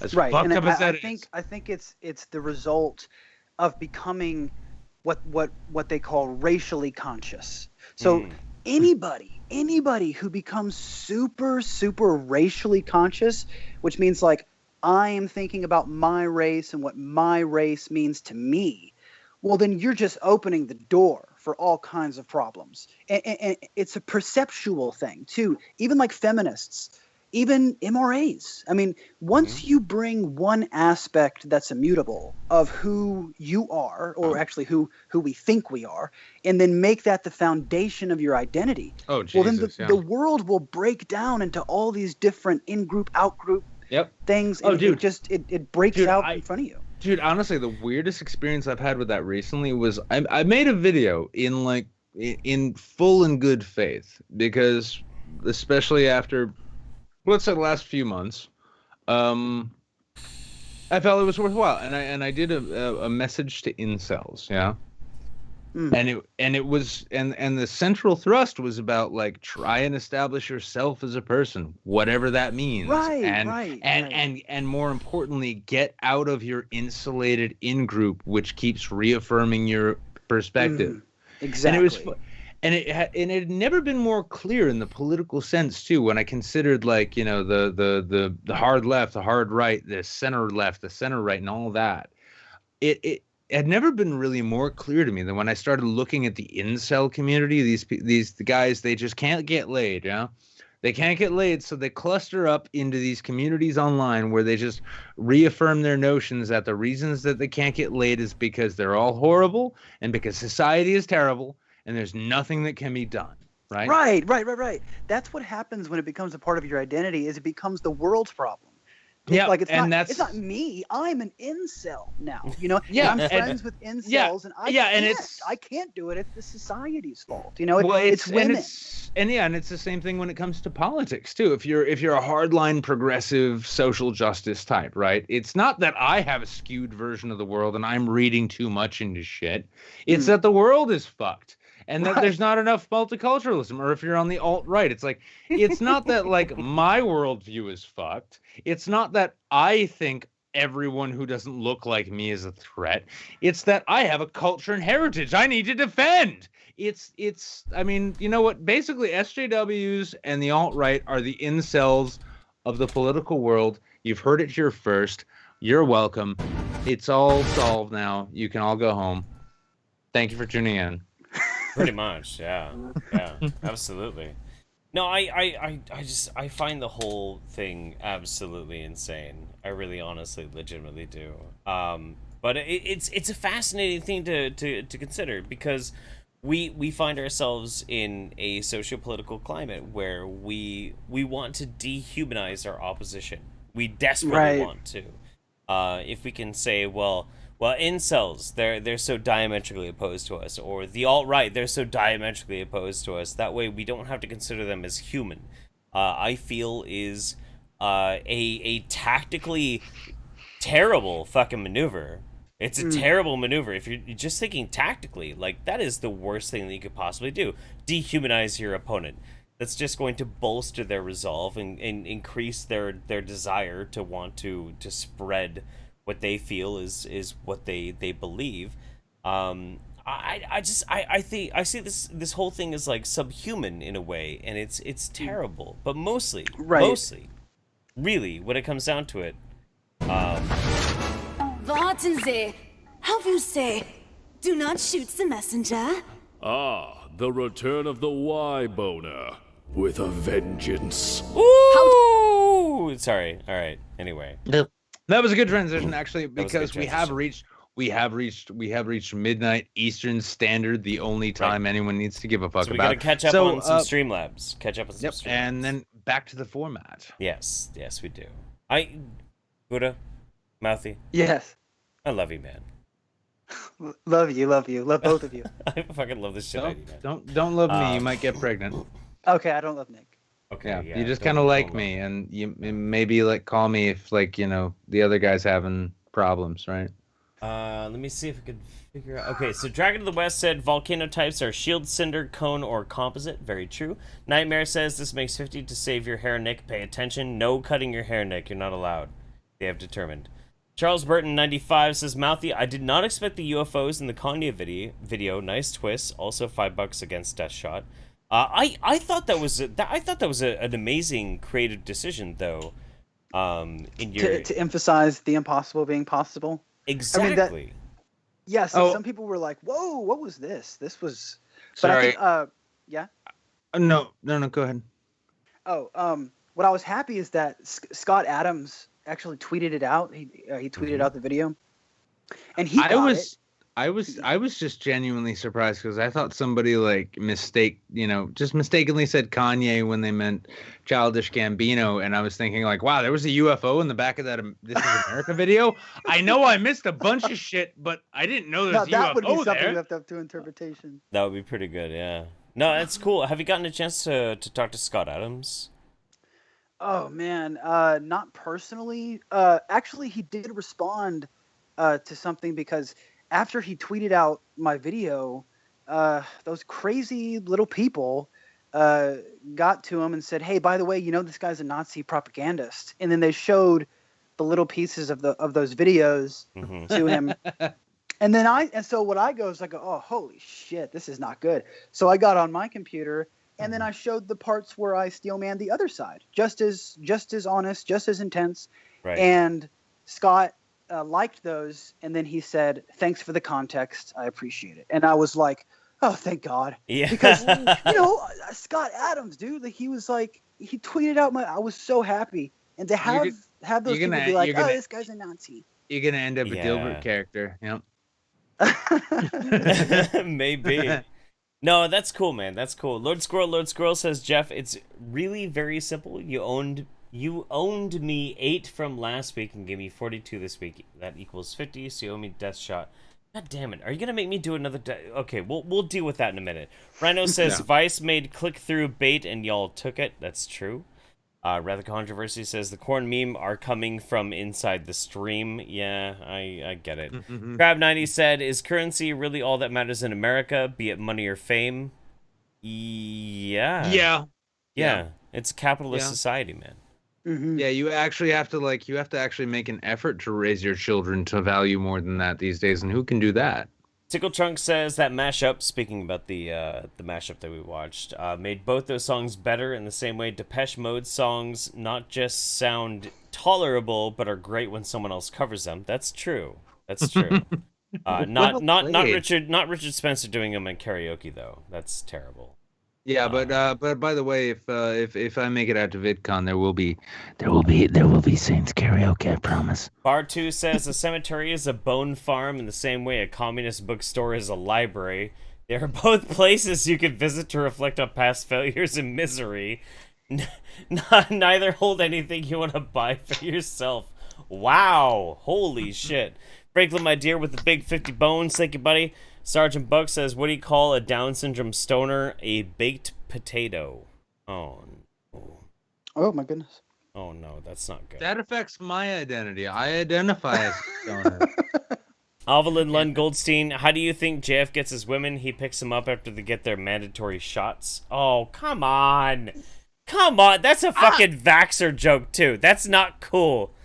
Alvalin, not cool. I mean, it was good. No, I mean, it was pretty good. But I was like thinking, like, how does he get his women? Well, like he gets them like everybody else at a bag for $2.89 a pound.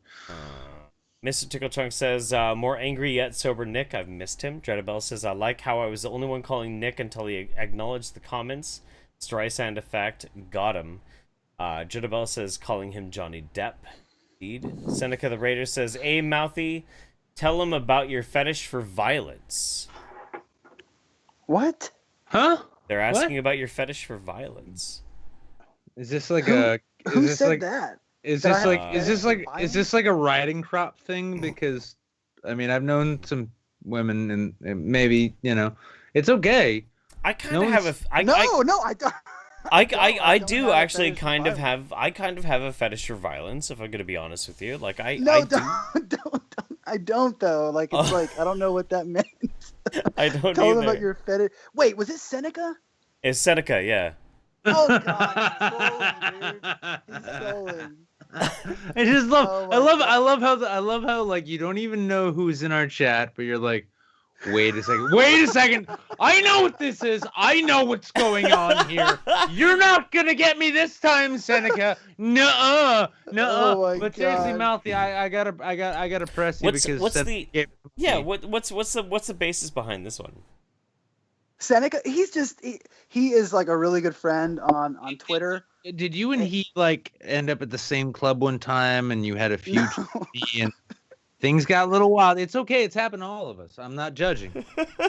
No. He just gives me, like, he's trolly. He's like one of my best friends on Twitter, like my best Twitter friends.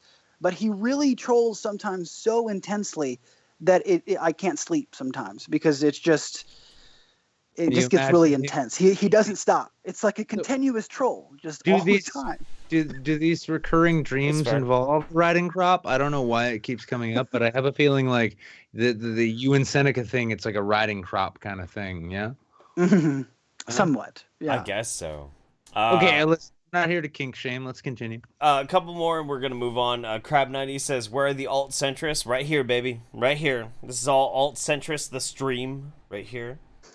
Yeah, nobody really likes us, and but we continue doing it regardless. Isn't that funny though? Isn't that funny though? Like if you espouse centrist ideals, like the hardcore SJWs will hate you more than they will actually hate like the alt-right or white nationalists or even like legit neo-Nazis. They will ignore radicals and the other way around. And the other way around. Alt-right will despise you. Yeah, James Alsop will shit all over Sargon before he will shit all over like a hardcore leftist. I think honestly, like Thomas Ellington Straight up.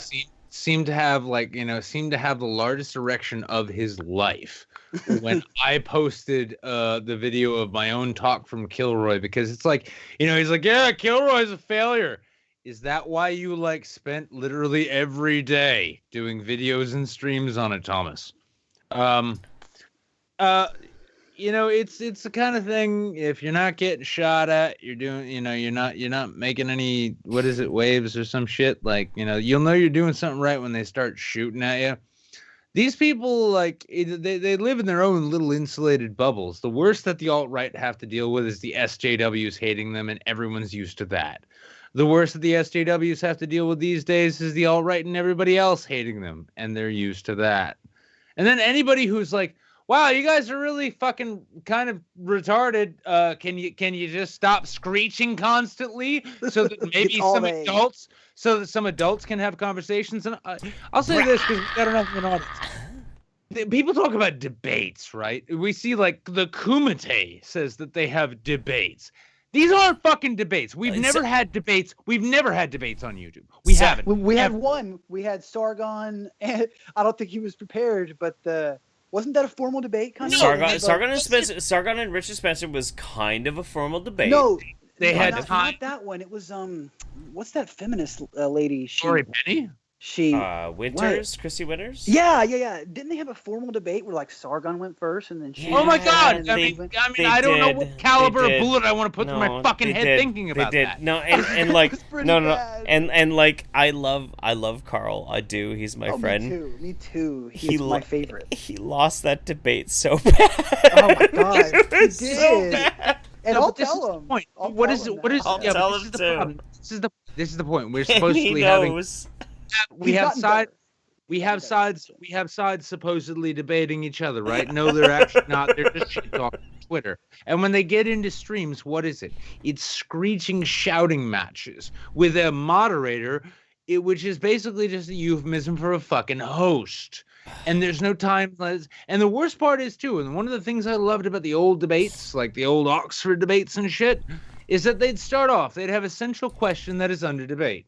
And they would poll the audience, because everyone always used to love to say this, but apparently everyone forgot it. The point of debating is not to convince your opponent. It's to convince the audience. And in the course of doing that, like, how hard would it be to put together a Twitter debate, or not a Twitter debate, a YouTube debate, between two polar opposites, and you start off with a central question, and everybody who shows up at, like, for the first 20 minutes of the stream answers that question, and that's the poll results. And then everyone stays through the whole debate. And there's times in which speakers can offer rebuttals and insights and all that. And at the end, they ask the audience, what is your opinion now? Because you see if any opinions have been changed. Now, YouTube, I doubt any would be. But all the same, like, we've lost we've lost sight of what that entire thing means, and now we go to like drama channels, like, oh my God, it's two simpering retards yelling at each other. This is a political debate. Oh, I love it. Go fuck yourself, please. Fucking just straight up go fuck yourself with as big and rich an object. Take your remote controller, take your fucking Roku remote, shove it up your ass sideways, and call that your intellectual debate. Okay. Let's go back to the format. Okay. I was trying to push forward, and you brought me to this place. I know. I'm sorry, man. I'm sorry. It's all my fault. So Mouthy. So tonight, we wanted an Undersubbed, and this is apparently a channel that means actually quite a bit to you. The name is Alfsvoid. Yes. Alfsvoid. Okay. Yeah, and she's a student, and man, she just has more intelligence than 99% of the people on the platform, especially like independent, just kind of talk to the camera people. Stop making my dick hard. Just get to the point. Dude, she's great. Okay, so she talks a lot about stoicism, and her critiques on feminism are actually really educated and researched. She's not just like, feminist wrecked. You know what I mean? She actually gets into it, and she acknowledges the good qualities of it, and the bad, obviously the bad parts of it. She's just great, man. She's really Okay. It was. I liked when I asked you to pick a video, and you're like, I can't. I couldn't. I mean, because I had to. All of her videos are like 30 minutes. They're actually like they're very engaging, and I had to go like so. I took this on myself. I went and picked one that just had an intro, which kind of gave us which could give you the best impression of how she approaches this shit, and I was myself very impressed. Let's do it. Nice. And I know that love is just a shout into the void, and that oblivion is inevitable, and that we're all doomed. Greetings, hello, welcome. So today we are going to be talking about some pretty central and important parts of Stoicism in Epictetus, particularly the role of the mind in choice in dealing with circumstance, as well as how we are to conceive of wrongdoing in ourselves and in others. And there is one just quote brilliant, dude. I'd like you to think about to sort of set the stage, contextualize the talk for today. I like the fact that like when she's hitting the record button on this video, like she knows exactly what she's going to say. Dude, just breaks it down like a professor. Like, and your fucking pause game, Jeff. I'm sorry. No. All right. No, let's go a little bit. Let's go for a while. It is before enlightenment, climb the mountain to fetch water from the well. After enlightenment, climb the mountain to fetch water from the well. No water, no moon. We will revisit that after we get into it a bit. So we are going to be doing Book 1, Epictetus' Discourses, Section 29 on Steadfastness. The essence of good and evil consists in the condition of our character, and externals are the means by which our character finds its particular good and evil. It finds its good by not attaching value to the means. Correct judgments about externals make our character good, as perverse or distorted ones make it bad. So, real quick, I wanted to ask about this. So, kind of like there's kind of a meme with our show a bit, whereas Nick is a huge philosophy nerd, and I am an empiricist. I am a very hardline empiricist. So for me, like listening to philosophy, listening to like existential you're concepts, much more I'm not comfortable with it. I'm very not comfortable with it. But when the thing though that I understand is that when you have somebody like this young lady and she very much is dyed-in-the-wool, all about philosophy, I have a lot of respect for it. I really do. I legitimately do. Whether it's like something I can actually take into my being, I can't. Jeff, I'll tell you honestly, dude. The best place to begin, if you want to actually examine philosophy, I don't. I don't. I know, yeah, but the best place the best place to examine it from is an ardent empiricist position. Right. No. It really is. Okay, that's fine. That's fair. Let's let her talk for a little bit longer. God has fixed this law and says, if you want something good, get it from yourself. But you say, no, I'll get it from another. I say, no, get it from yourself. If a tyrant threatens me at court, I say, what is he threatening? If he says, I will put you in chains, I say, he's threatening my hands and feet. If he says, I will behead you, I say, he is threatening my neck. If he says, I will throw you in prison, I say, he is threatening my entire body. If he threatens exile, I say the same. Well then, aren't you threatened, even a little? If I feel that these things are nothing to me, then no. But if I fear for any of them, then yes. It is I who am threatened. Ooh. If only I could satisfy my hunger by rubbing my belly. Now look. I've never actually seen one where she reads like this. Usually she's just like, but this is still great. But her breakdowns of it is just so brilliant, and she also gets into like political stuff. And it's just so refreshing seeing someone who's not yelling or screaming or jump cuts, who's just chilling, and they're breaking things down in such an understandable way. It's just a joy to watch. Sure. Yeah, and No, also if you're a philosophy student too, like this is basically having like a really pretty girl break down shit that like maybe maybe you don't understand. This is like, hey, do you want help studying for the final? This is the channel you want. I get this bad reputation. Like, I don't like philosophy. That's not You true. don't like you. No, you that's said not that, true. Jeff. No, that's Well, not. That's it's not over true. and over again. You That's said not that. true. Really, That's not Jeff true. really wants us to know. No, that that's he not. does That's not like philosophy. That's not. Yeah. But that's not And- true.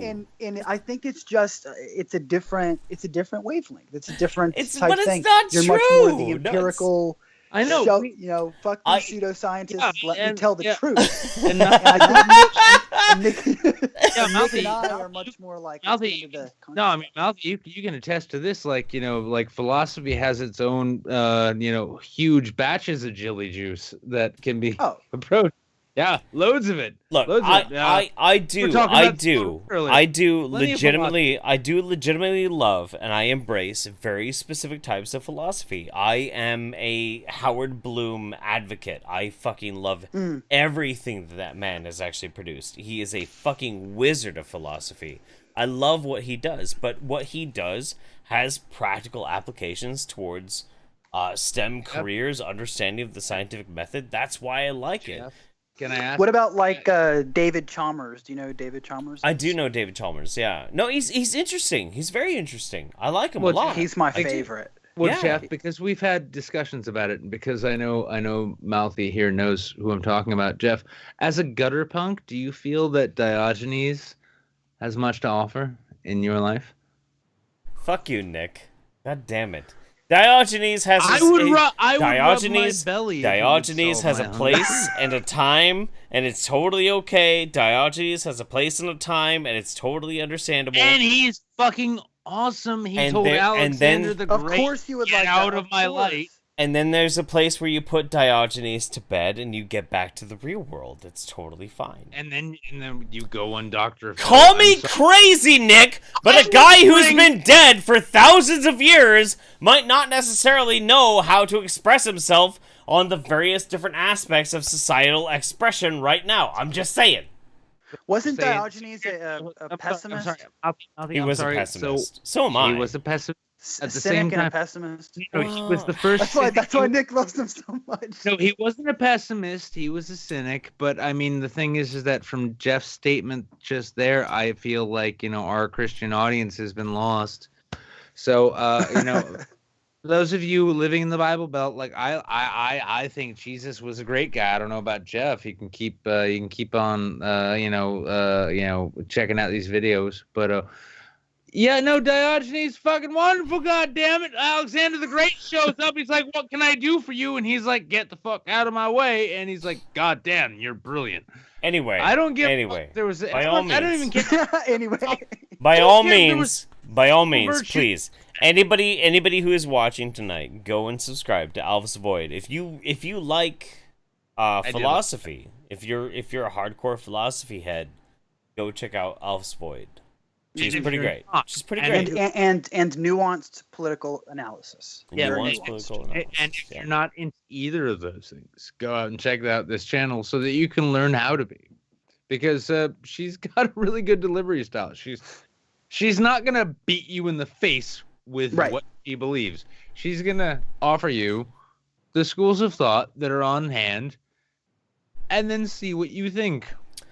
Let's see. Gonzo Duke says, Nick, can you reenact Lauren Southern sneaking into Britain illegally? Yes, I can. Okay. It'll take one piece of white paper. Okay. White paper. I can't see it yet. Oh my God! They caught me. All right, that's fair. Jables Boogly says, "Hey Buddha, have you seen Kyle? Have you seen Kyle?" No, I have not seen Kyle. Have you seen Kyle? He's a little Jewish guy about this tall. Have you seen Kyle?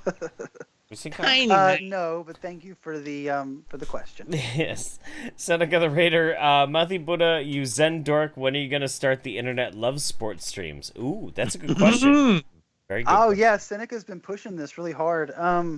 Yeah, he really wants me to start internet love sports, which would be basically you could get a National Socialist and then a Jew and then talk about Game of Thrones. Ooh, that sounds awesome. Dude, that sounds amazing. That, dude. But in my mind, it could derail so fast that. Yeah, it'd be like I think the show is great, and then all of a sudden, like the Zionist would be like, yeah, but what about what a Catelyn Stark? What about her zombies elf? Where's that? Well, no, we don't need that. No, we fucking do need that. Well, Jerusalem. Well, the fucking the Palestinians have a point. Well, you go fuck yourself, you fucking Nazi. And then you've got. Then it would just be a complete failure. Oh no! You'd get so many super chats, dude. I still think it would be a really good experiment. Rimshi says, I checked my first Streamlabs and verified I was offering you a chance out of death shots, and against the next one, if I get a wrench, you must have seen death shot and give up. Check yourself. Oh, okay. Tickle Trunk says, I'm so much radical centrist, all my shirts are extra medium. It's fair. Ah. That's good. Seneca says, Mouthy Buddha, please stop DMing me late at night about the Jewish UFOs. I don't want to do this publicly, but I am concerned this is an intervention. That's fair. He'll never stop, dude. He'll Yeah. never stop. Rectified Opinions, been debating this internally and want to know your opinion. I believe in physician-assisted suicide. However, can someone who believes in an afterlife of any kind ever be truly considered to be of sound mind to consent to having their life ended? That's a really interesting question. That's a really I'm sorry, interesting Jeff. question. Jeff, while he answers that, please rename the stream extra medium t-shirts. No. That was so good. He said no. No. No, Nick. Nope, not gonna happen. Okay. Can anybody be of sound mind to consent to having their life ended? Yes, of course. Is that an easy question? No. That is a tough question. It's a very tough question. That's a personal question. Let's talk really deeply about suicide at the end of this stream, guys. Yeah, well, I mean, Albert. Is he talking about euthanasia? Is that what he's talking about? Fucking, you know what?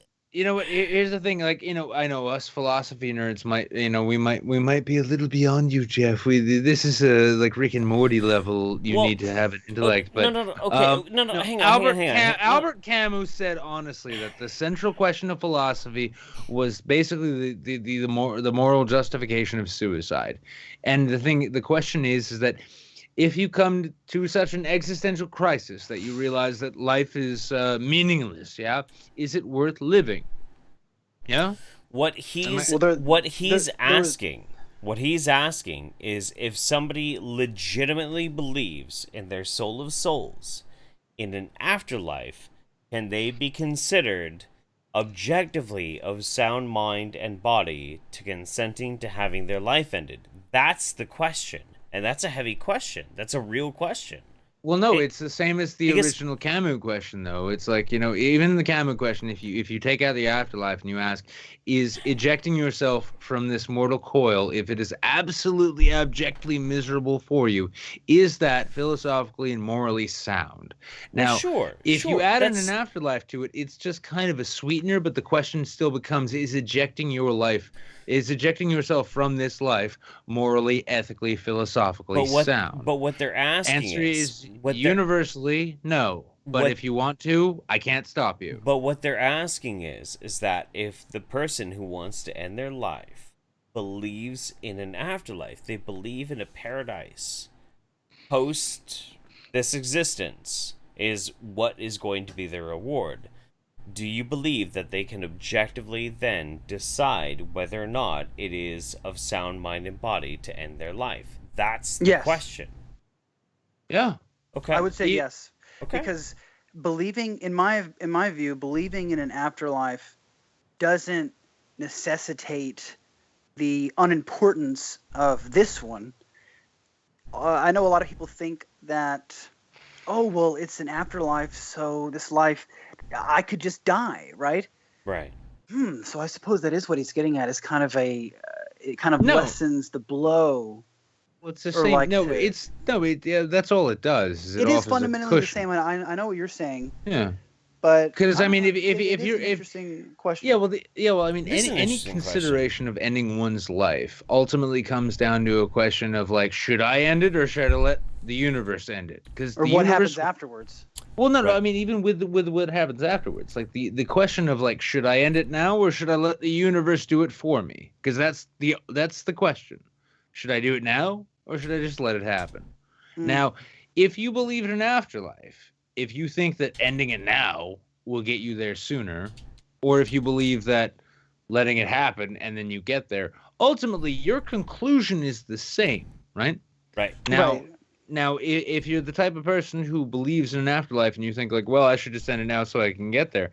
That's why religion has built in all those caveats, like you can't get there if you do it yourself. Haha, no shortcuts. Or unless you're a martyr.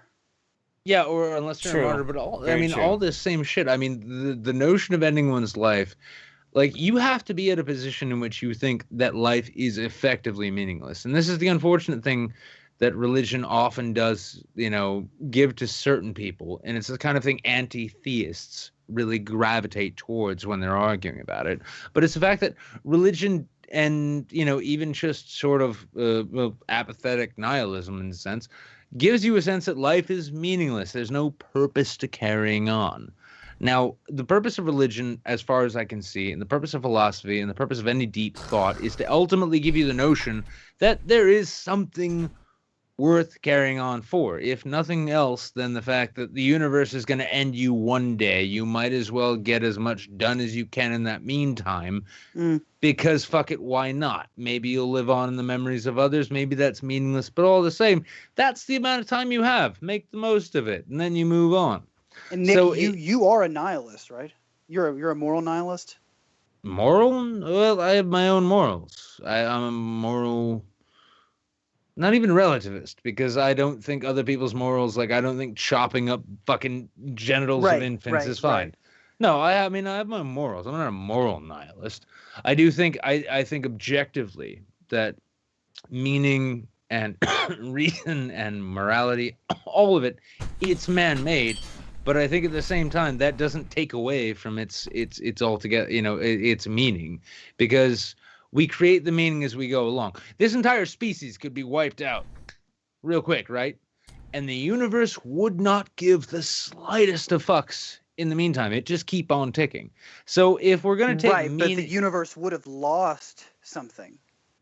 Yeah, but at the same time, with the amount of changes going on within the grander scheme of the universe, it would be a blip in the radar. It wouldn't really matter outside of to us if we could actually be around to give a fuck. Yeah, but that doesn't take away from the fact that we give a fuck.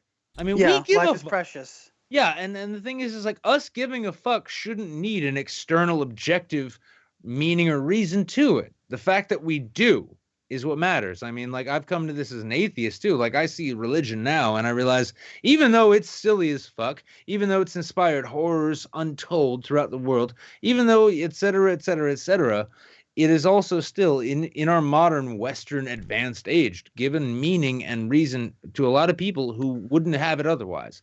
We can't take that away. So it's all very fucking relative. But at the same time, like, no, I mean, like the human race could go extinct tomorrow. And the universe, yeah, it would lose one reflection of itself. But it would probably have endless others that it could on, and the universe ultimately as an objective thing doesn't give a shit. It doesn't care. But I disagree. That's for both of you. I'm sorry. The universe cares about us. The universe cares. No, I think it's a little too simple to put it like that. But this is where I think I might disagree with both of you. But I actually think that everything is conscious. Everything, not like a Dasani water bottle thinks about what it's going to be doing, but okay. So you're discriminating against Dasani water bottles. I understand. You're a dishonest. I get it. So like David Chalmers, I've been looking at a lot of what he's saying, and he's a panpsychist, and it makes perfect sense because if you're not a panpsychist, meaning if you don't think all living systems or any system or atoms have some level of consciousness, you would have to grant that the universe built itself in the dark, just completely unaware of what it was doing. No, I think that is a leap of faith. Well, let me offer you this. Let me offer these. Of course, it's a leap of faith. Yeah, but what's the pessimist view of things, right? In terms of consciousness, that it's an accident and it's just like tricks of the brain, and it's a survival mechanism. It's much like in terms of like, even though, but there could be survival mechanisms without awareness. It's the fact that we're aware. There are. They develop external from the need because we exceeded the evolution of need. We grew into an evolution of prosperity, effectively. In the void of primordial soup, copious amounts of various different biochemicals collide. Over billions of years, they coalesce. They smash against each other in random, violent conglomerations until eventually that random, happy, lucky few out of trillions of combinations, they just happen to have that pop, that one little pop that causes a biochemical reaction to cause the first single cellular life form. Then from that, hundreds upon hundreds of millions of years continue to go by, whereas these single cellular life forms are spreading across the globe, this infestation, and then all of a sudden, this random trigger causes multicellular life. That jump, and this is what's fucked. This is the thing that'll fuck your goddamn fucking brain up. This is what's so crazy. There is more of a jump from the single cellular life form to the multicellular life form. That is a bigger evolutionary jump from the basic multicellular life form. A bacteria that has a very complex biochemical structure to humans. That is less of a jump evolutionary from multicellular to single cellular. That is a massive fucking jump. And do you think that all of that happened without anything happening? Do you see what I'm saying? Lots of things happened. There was no level, and we even know that if you shoot electrons and you point an observer to it, it changes its behavior. Oh God, no, I'm sorry. That's because if you're trying to observe electrons, you need to actually bounce other particles off the electron in order to observe it. Hence, you affect the result. That's exactly. No, they change behavior through an observing witness. Because the quantum Ladies and gentlemen, welcome to the pseudo-intellectual saints. Okay. I know. Hang on. We need to roll it back. Has anybody done anything cringy on Twitter lately that we can scream about for 4 hours? No? Okay, let's keep going on this. Buddha, Mouthy, one of the things I wanted to offer you with this, and this is one of the things, maybe my dad poisoned me on this, but when it came to the notion of meaning, right? Meaning to the evolution of man, meaning to the creation of everything. A lot of people look to it and say, like, well, obviously, you just think it happened out of darkness and nothing. The thing is that if it didn't happen perfectly, if it didn't like correspond to the natural law and order of necessity that led to where we are, we wouldn't be around to ask these questions at all. The only reason we can ask these, the fact that we can ask these questions, is evidence that we've gone further than anything else. Well, then let me just ask you this.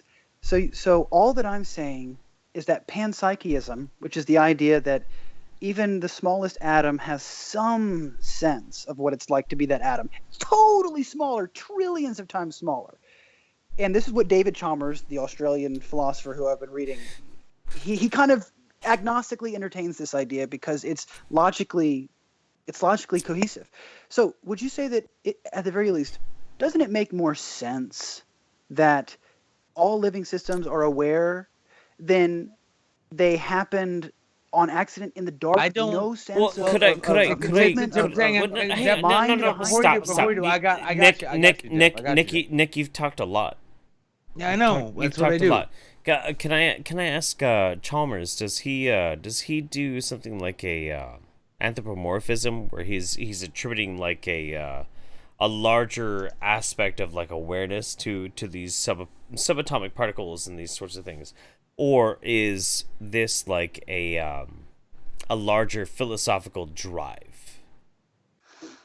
I don't know. I can't answer that honestly because I don't know what his... Because that's where I'm coming from. Is like, you know, we all follow our impulses. We as microcosmic beings, we follow these trends. We follow these things that are all ultimately very appealing to us.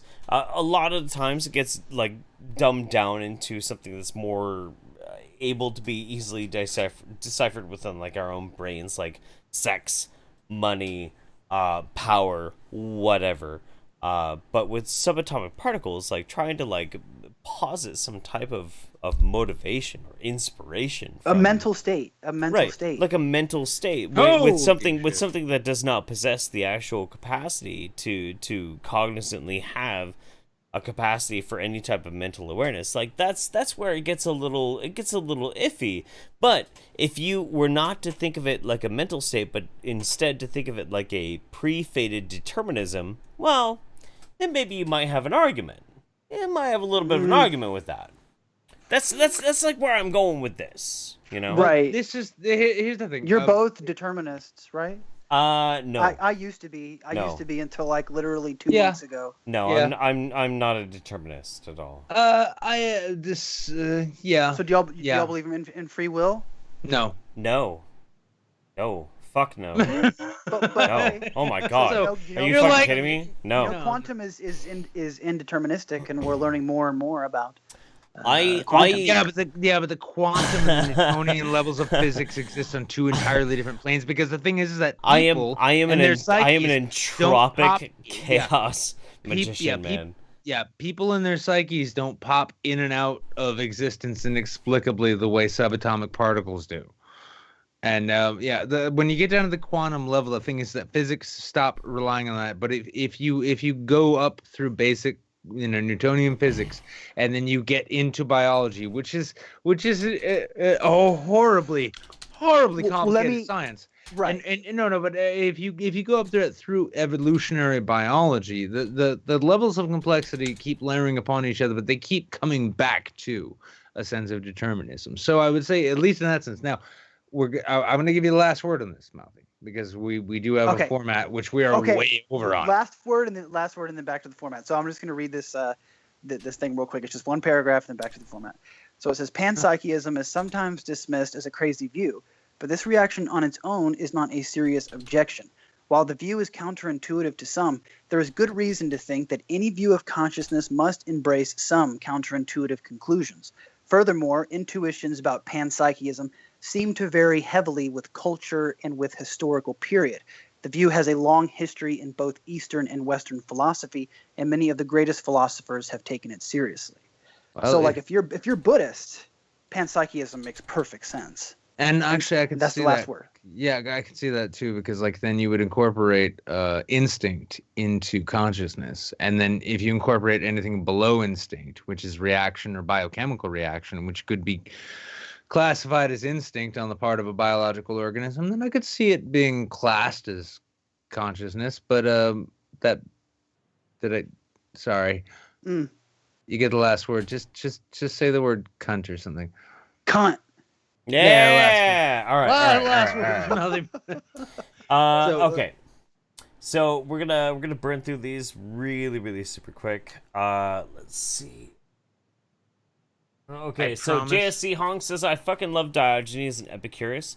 Rock on, Nikki. Seneca the Reader says, y'all faggots need Jesus. Submit to Rome dorks. LM says, Mouthy Buddha thought on Project Bluebeam. What's Project Bluebeam? It's a kind of conspiracy theory about NASA actually being the Antichrist, something like that. I'm not into it. Okay. Jables Boogly says, good night, Daddy Buddha. Crab90 says, Daddy Buddha, what is your life worth? Am I Daddy Buddha in this? I guess so. Okay. 350. Unless I'm going to be What is Daddy my Buddha. life worth? Yeah. 350. About 350. Yeah, 350. That's good. Oh. Godzaduke says, Nick, Jeff, call Mouthy Daddy the way June would call Preggery Daddy. No. Dude, you know what? No, I'm not down with that, dude. God damn it, Gonzo. Fuck you. All right, Spectacular Wanderer. Love Thanks, you, Jeff. Gonzo. I love you, Gonzo. I do, but no. The Spectacular And Wanderer. I like that. Thanks, was good. Jeff. Needed that. Getting too heavy, man. Jedabel says, Jeff, beat my buns red with a riding crop and splash it with Kami's Daddy Buddha. Okay. All right. Oh. Yeah. Tyler and Sabrina Paul says this conversation is boring without rum. I hope you have rum then. Mouthy, I think you might need to actually change your Twitter handle. Just for a day. Daddy Buddha. Oh, Daddy Buddha. And then the same people said, we are here to drink your beer and steal your rum at a point of a gun. Your alcohol to us will fall because we're here to drink your beer, drink. Fair. Goodabell says, how can Daddy Buddha be real if my eyes aren't real? That's very true. Damn, I am Daddy Buddha on this. Yeah, you're very Daddy Buddha tonight. Yeah, you just make sure to tweet out this stream so other people can watch it with the hashtag Daddy Buddha. All right, ladies and gentlemen, we are here for our cringe of the night. Our cringe of the night is going to be this.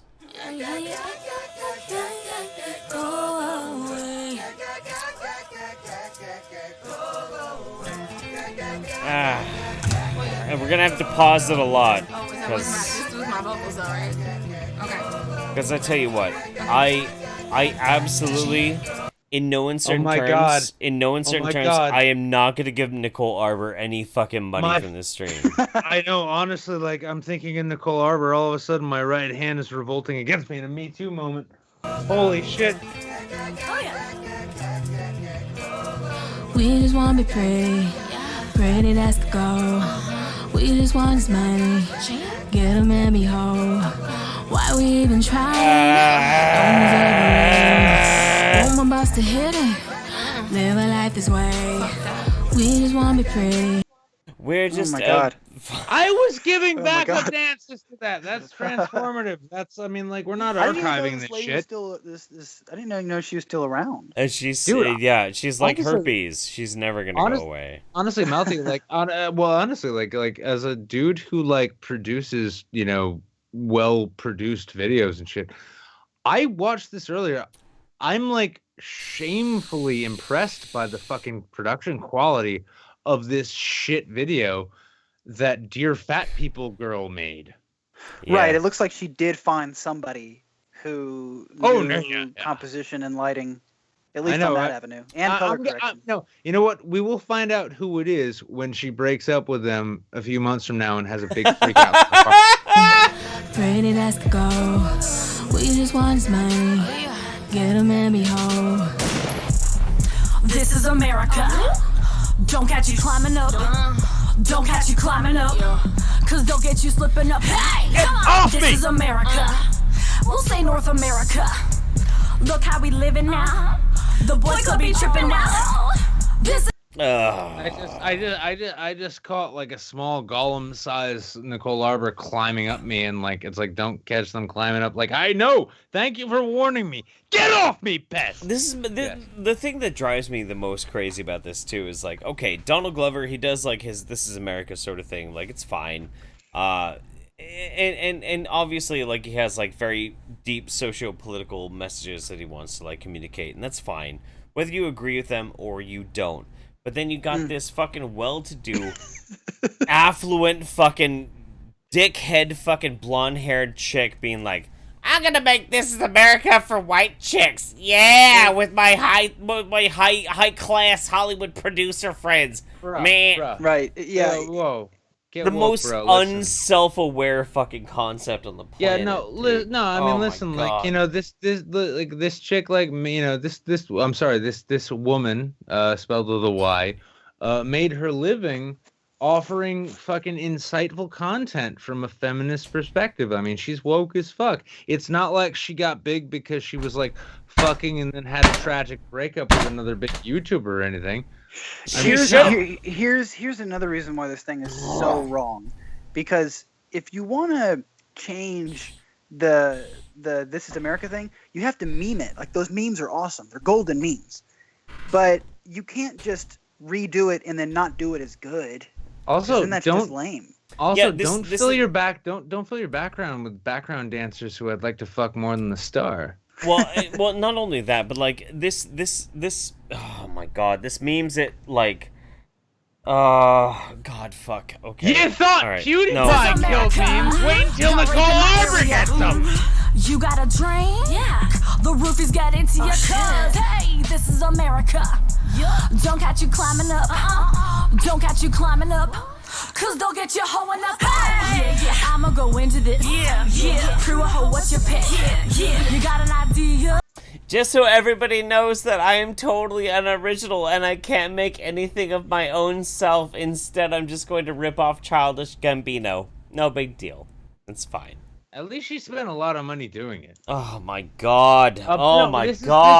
This is job creation, Jeff. Oh my god. Yeah, creating jobs. She's creating jobs. Look at all these backup dancers who would otherwise have to, like, you know. This video, no. This video is how to feel guilty for being white. The video. God fucking damn it. Ugh. Continue. No. Continue playing it. Don't make it without the bitch. Yeah, I'm too bold like. Yeah. We're all too old like. Yeah. We're not allowed to age like. What the fuck?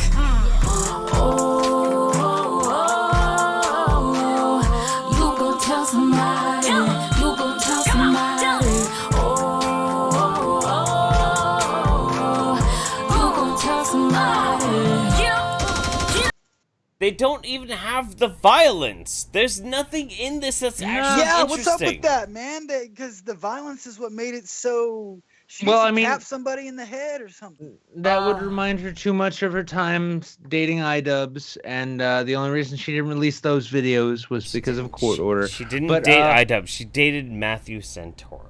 Oh, who's to say who dated who anymore, Jeffrey? The fact is we don't need to watch any more of this video. And as I'm going to be heading to VidCon, I'm going to say, listen, Nicole, I know you're pretty hard up for a place to stay. I'm going to have an Airbnb with some of my friends. If you want to come around, I'm fully available. Listen, that kind of violence you're looking for, I can totally give it to you, but I'm going to have a waiver you got to sign in the meantime. Now, short of that, I would say, are we done with the show?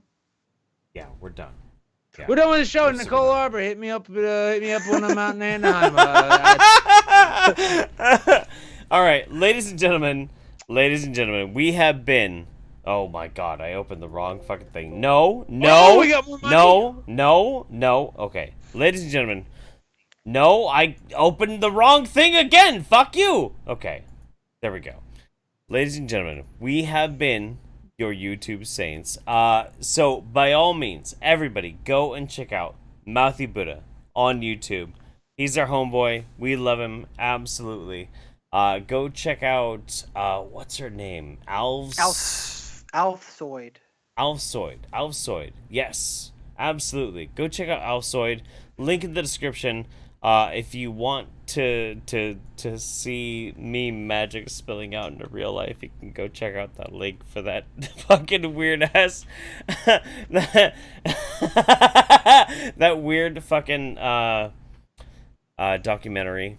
That'll be fine. Otherwise, meet us back here on Twitch on Thursday for our Twitch show. Otherwise, we'll be here every single Sunday, 7:30 Pacific, the right time, 10:30 lame time.